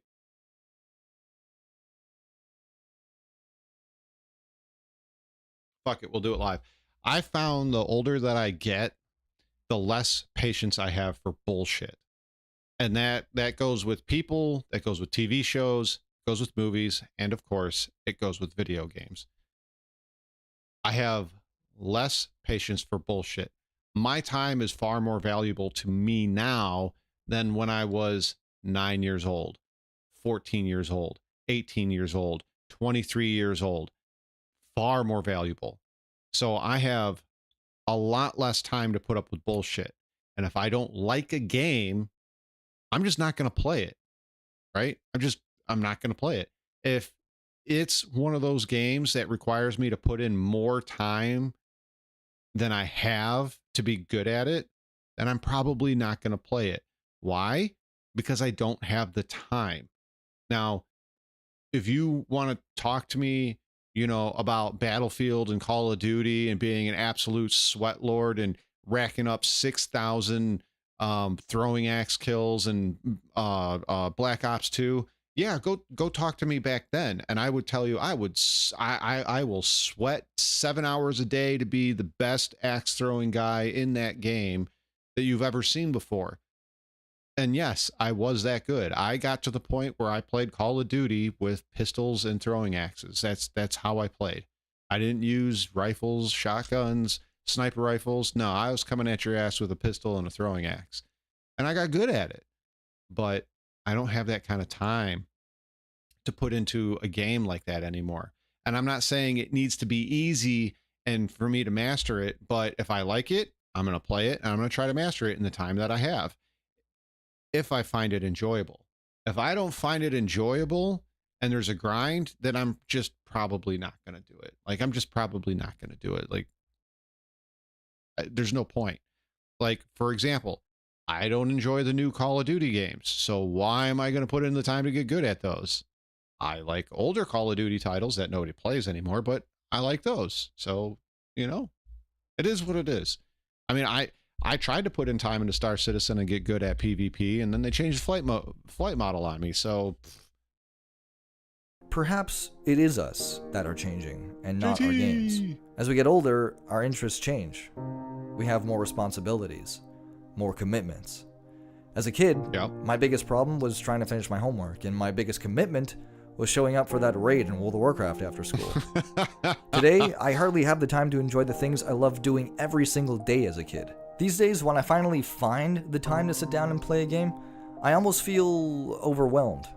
A huge open-world 80-plus hour game seems almost like a burden, a daunting task that's scary to even start. Do I find that 80 hours? No problem. No problem whatsoever. Now, when I played... I don't know how many hours my playtime was on Red Dead Redemption 2, but on Red Dead Redemption 2, my main save, I got every item you could get in the game. I got every trophy, the platinum trophy. I got everything, right? I got everything. Every little thing that you could craft for your hat, for your shoes. It didn't matter what it was in the game. I had it. Every horse, every gun, every tonic, every article of clothing, every legendary animal clothing. I had it all. All of it. I had all of it. Now, and I enjoyed every second of it, and I never thought it was a chore. Never thought it was a chore. Assassin's Creed Valhalla, I put in 137 hours into that game. And the last, I'd say 40 or 50 hours, it was a struggle. And then I finally got to the end of the game, got my ending, and it really just left a sour taste in my mouth. And I'm probably not going to play an Assassin's Creed game for a long time. A long time. Yeah, that's true, Rakumo. GoldenEye, Perfect Dark. Oof. Yeah, I agree. Yeah, that's the other thing, Matt Scottman. Like, having seasons that reset your grind and your progression absolutely sucks. the motivation to begin this endeavor? Or do I simply just jump into a quick online game with my friends? Because after all, I don't know the next time we're all going to be free to play together. And as I get older, I find myself slipping further and further down that path. The kid in me wants to play long, story-rich RPG adventure games, but the adult in me is telling me, no. I just don't feel like doing that right now. I only have an hour of free time, so I might as well make it something quick. I'm sure we've all been guilty of this before, at least one time or another, but sometimes I find myself browsing Steam, adding games to my list of games to play, more than actually playing the games that are on my list. I'm even guilty of this with Netflix. Problem, Adam. I'll browse Netflix's catalog more than watching anything on the platform. So it comes down to this. Do I have enough time to play the games I want to play? Am I getting older and my interests in games are changing? Are video games getting worse? Are video games getting better? Honestly, there's a lot of questions here, but what it boils down to is this. I think everything can be true at once. Am I getting old? Absolutely. But that doesn't mean I can't still enjoy new video games when they come out. Video games will always have a special place in my heart. Nostalgia aside, video games give me a source of entertainment. Uncharted. And they distract me. Did anybody play Uncharted 1, 2, 3, 4? Man, those are really good. Those are really good. Durgan. I thought you want to play SC? No. No. If you're new to the channel, I haven't played SC going on 6 months. Tuesdays, Wednesdays, and sometimes Fridays are when I do what's called Fermented Tuna Tuesday, or excuse me, Hot Take Tuna Tuesday, Fermented Tuna Wednesday, or Fermented Friday. And basically we discuss Star Citizen and other games and pop culture. It's kind of like a reaction / a discussion of nerdisms with the guys here in chat. But no, I have zero reason to play Star Citizen, and probably will dip my toe into 3.24 when it goes live, and then probably not play it again until 4.0. So yeah, that's kind of where it is right now. But anybody play Uncharted 1, 2, 3, 4? I really like those games. Those games were a lot of fun. I do want to check out Spaceborne 2. I have it in my either on my wish list or in my cart. From times of depression in my mundane life. Yes, video games today face new problems that didn't exist 20 years ago. And yes, there does seem to be a general sense of laziness and stagnation from the video game developers today. JG never gonna go pro. But on the other hand, you could also argue that video games and the video game industry as a whole is better than it ever has been. When I think about where we first started, I think a lot of video games are better on a whole, but I think the video game industry has become a lifeless, money-sucking shithole, to be honest. Honestly, like Blizzard, EA, Ubisoft, Activision, you know, the list goes on and on. They all seasonal content, battle pass, microtransactions, fucking Nicki Minaj skin, Homelander skin, all of this crap. Like, it just, oh my God. Whatever. I don't know. I don't like the modern gaming industry. There is a lot of modern games I like, but the modern gaming industry on a whole sucks. to where we are now, it truly is a milestone, despite the negatives. And I can't help but think about the future of gaming eventually, and where it possibly this can game looks cool too. Body cam. I want to try that out. go next. Thanks for watching, guys. That is the video. I hope you guys liked it. Please leave a comment down below. Please like, please subscribe. You know what? I really, really, really enjoyed that video. I hope you guys did too. I'm going to like that. And then, of course, to be professional, I will share that with you guys. And I liked his outlook on that so much, I'm going to subscribe. You guys don't see me do that very often on here. You guys really don't see that. Alrighty. What time is it? What time is it? We're gonna do a couple of short ones, and then I'm feeling it. Like, my head's buzzing and stuff. I haven't slept since 4 o'clock yesterday. I need to sleep. We're going on 20 hours here soon. So we're gonna do 2, maybe 3 short ones. We're gonna do 3 short ones. All right, 3 short ones. And I'm gonna leave the funny one for last. Where'd those short ones go? Where are they? Okay. You guys know I've been following Dune for a while. I really, really, really, really, really. Pagan Jim always goes for a burger mid-Tuna Wednesday and leaves me. You know what? I really want a burger. I'm almost thinking about driving and getting fast food, and I shouldn't even do that right now. You're ordering what, a burger? Oh my God. All right, so this is the new Dune Awakening gameplay trailer. There is another path for you.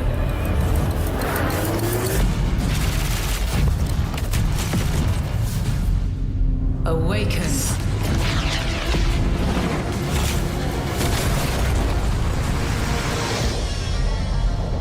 I hope they show some good gameplay, because I really, really want this to be a good game. Like, I really want it to be a good game. Because, yeah. Oh, and did I tell you? They have server meshing. It's static server meshing, but they have server meshing. Don't tell Chris Robert. Don't tell Chris Roberts. He might get mad. You begin as a nameless prisoner. Sculpt your appearance, choose your background, and then crash into the planet. You are abandoned and alone. Hunted by sandworms. Scorched by the unforgiving sun. The bringers of life. So every player will have a needle stuck to their neck by the same hag. I don't know. Probably. They've already said that the first, like, 30-ish hours are, like, the first 30 minutes is, like, very, like, the tutorial, and then you, like, until you leave that first area, all the players are going to be it's kind of be more of like a solo type game. Ravaged by sunstroke. Yeah, very Stick much to so, the Pagan. shade. Chase the moving shadows. Survive. Okay, Welcome to Arrakis, the most dangerous planet in the universe. Meet hundreds of other players in the vast online world. Befriend or betray those you meet. Form a wary alliance, in this case, a spit dart rifle and a still suit, for your help taking down territorial deserters. Working with others will always increase your chance of staying alive. The deserter base. Climb to a vantage point and prepare That for climbing violence. animation is a little meh, but Your choice of weapons and abilities determines your strategy. Swordmasters lead the charge into battle, literally. Repel ranged attacks with a shield, and then take them out, one by one. Deploy the Hunter-Seeker, and do they have laser guns? I really want to know. Do they have laser guns? Same here, Backspace. Same here. I'm cautiously optimistic. I really, man, Scottman, Carl. I know, right? I wish I could read Chinese. I can't. But a couple of things here. One, are they going to have laser guns, and can you cause a nuclear explosion? I know they're probably not. And I want to know how this melee is going to work. by one. They show it here in a second. Deploy the Hunter-Seeker and kill from the shadows. I know, Rakumo, what I know. you can from the fallen. On Arrakis, nothing of value is wasted. Mine, harvest, and gather with your group to build bases and unlock more advanced equipment, like the blood purifier. So one of the cool things is that instead of getting skills as you level up, you earn schematics. So I think that's pretty cool. And then you can go to the underground dungeon, or you can go to the variety of dungeons that they have and earn more schematics without having to level. So also very cool. Refine the blood you collected from your enemies to extract drinkable water. Craft improved equipment using fabricators. Yes. Replicate your Yes, bases Carl. in new locations with the blueprint system, and then sell blueprints of your architectural. Kumo, you got to suspend your disbelief or your belief or disbelief in reality, whatever the hell. I'm getting really tired. You got to suspend your reality a little bit. I mean, you know, just a little. What are we watching? We're watching the new Dune MMO. Vampirism confirmed. Wonders to other Test players. them all.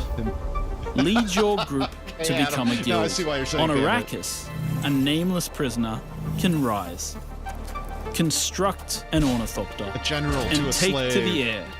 The world is yours to claim. to a gladiator. This is Dune Man Keith Filari reminding you to bear your route. Return with the full spice lord.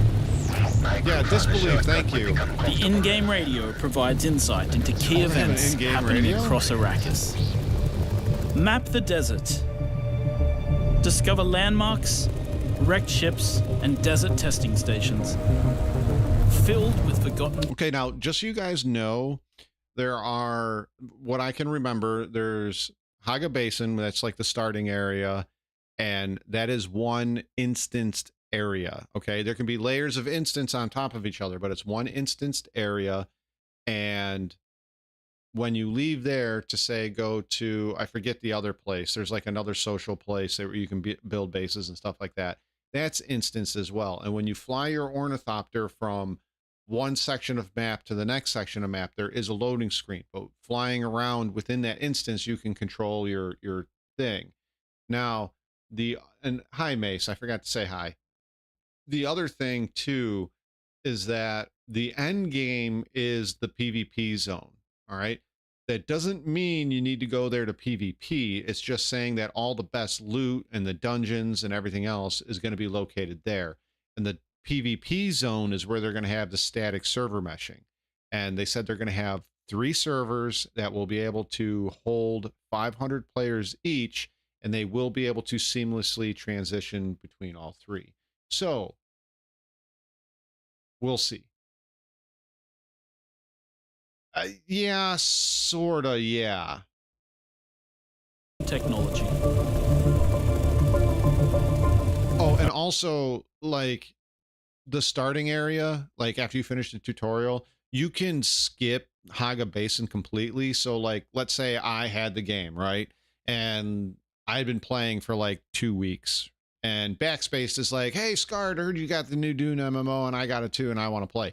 I could, once you finish your tutorial, I could go and pick you up and take you out of there. No, it's not dynamic server meshing. Not dynamic. It's called Dune Awakening, Carl.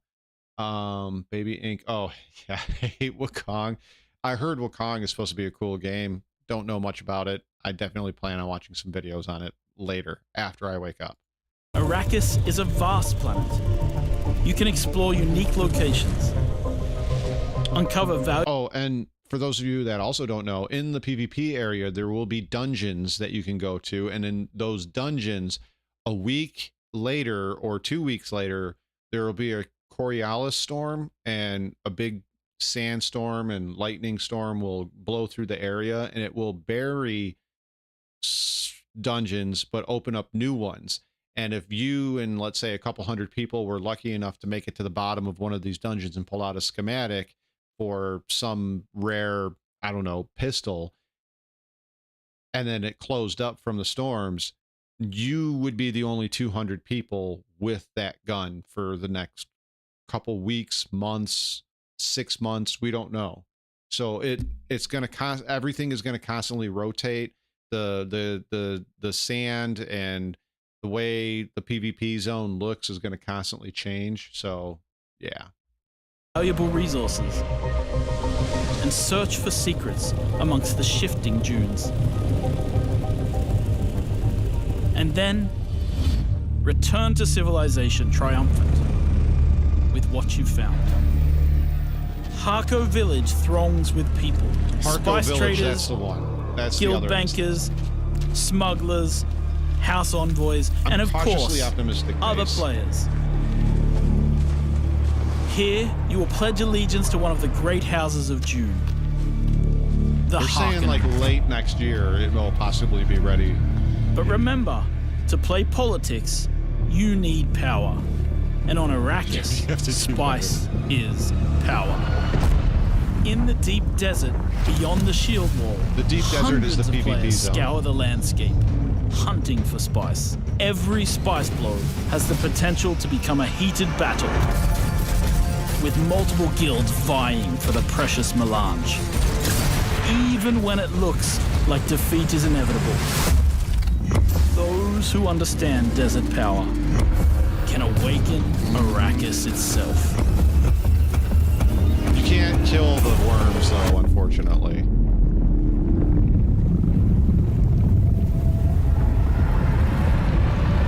Yeah, I added my name to the list for testing. I can't wait. You need to be a Dune lone flyer.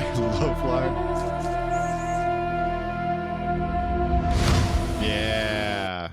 I don't know, guys. Looks cool. Looks cool. I'm cautiously optimistic. I kind of can't wait, but you know, yeah. I don't think I'll pre-order, but I definitely am going to be waiting for those, you know, day 1, day 2 reviews to come out before I get it. We'll see. We'll see. Okay. Like I said, we'll do. I thought I had another short one on here. Where did it go?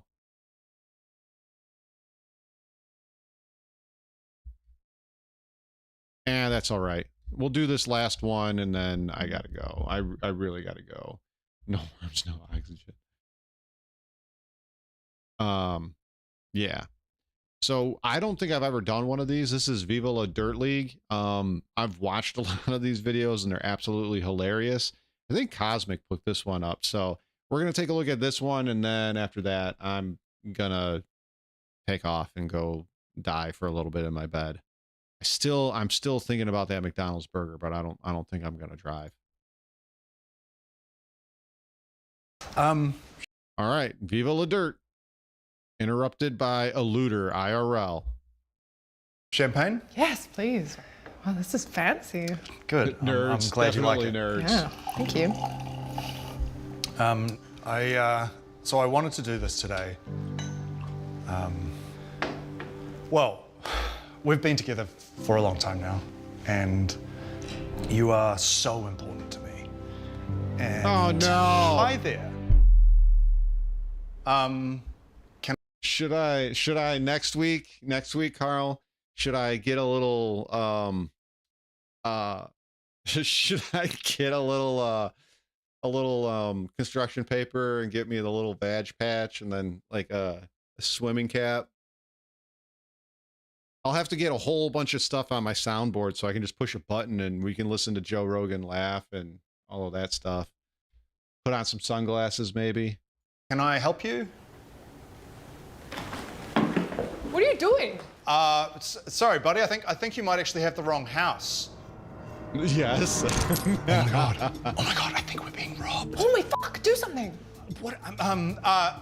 Please do not rob us. Look at please. those video game that, man? physics. What? I've never dealt with a robber. He's coming. It's Right, fine. It's fine. It's Cosmic? fine. Just be calm. Stay calm. It's fine.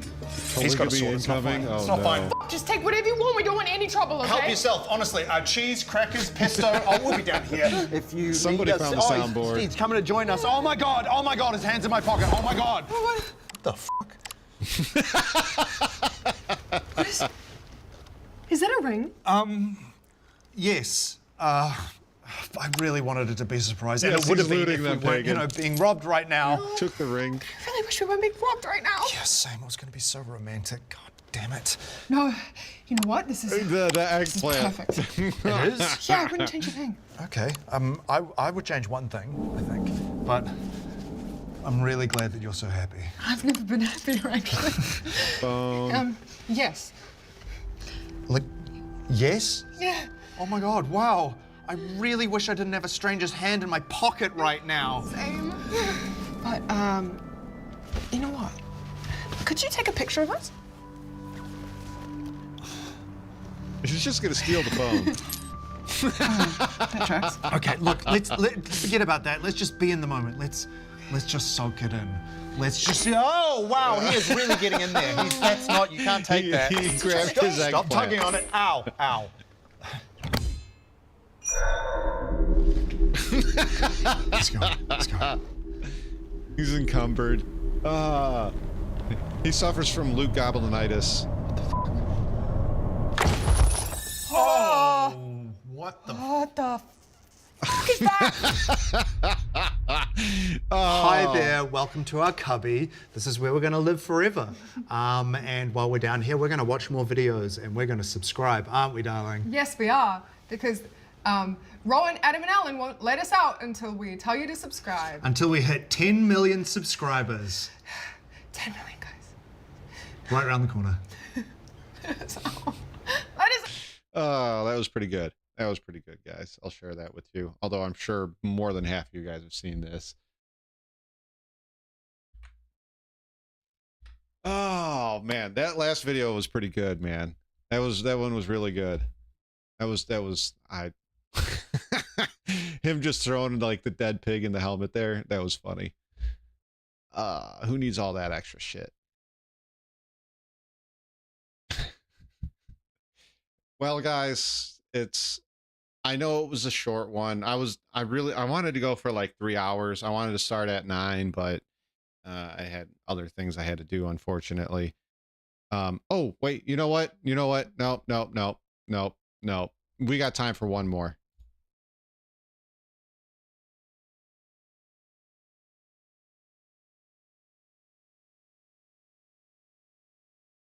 What is going on? That's not at all what I clicked. That is not at all what I clicked. God, I gotta clean this out. You guys know how much of a Battletech guy I am. Battletech fan I am. How much of your Mech Warrior humanity 5 are you willing to give DLC. to see tyranny fall? I know, Durgan.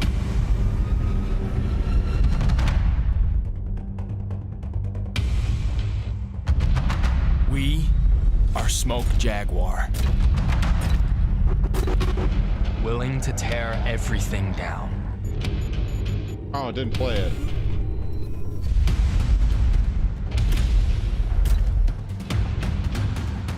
No, not gonna play it? They shall tremble before our might. I really can't wait for this to come out. And they did this DLC in Unreal 5. Oh yeah. This is the clan way. God, I can't wait to be in a Timberwolf.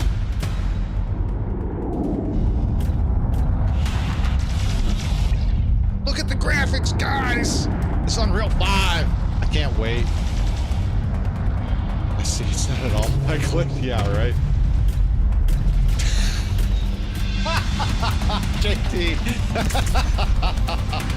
That was good. That was really good, JT.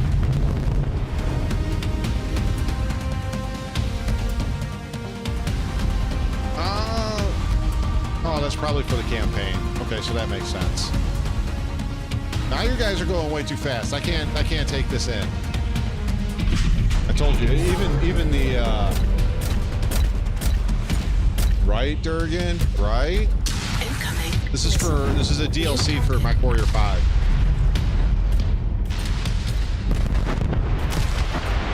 Explosions look a little janky. Kerensky's justice comes. We were made for this. That's right, you frickin' test tube baby. All right, that was MechWarrior 5 Clans. I really can't wait for this. October 3rd. I can't wait for that. There's like Warhammer 40K, Space Marine 2, this, and there was another game coming out this year that I was really excited for. But yeah, I can't wait. I cannot wait. So, yeah. Anyways, that's enough me nerdgasming. I probably am, Carl. But I gotta go. I really need to get something to eat and go to bed for a few hours before the kids come home. So with that, guys, thank you all for joining. Thank you for the subs. Mad Scotsman for the $10. I really appreciate you. Thank you very much. To everybody else that liked, followed, subbed, all the good stuff. I appreciate you all, and I will see you in the next one. Maybe later tonight, maybe. And so long. Thanks for all the fish. And I'll see you guys in the next one. Later.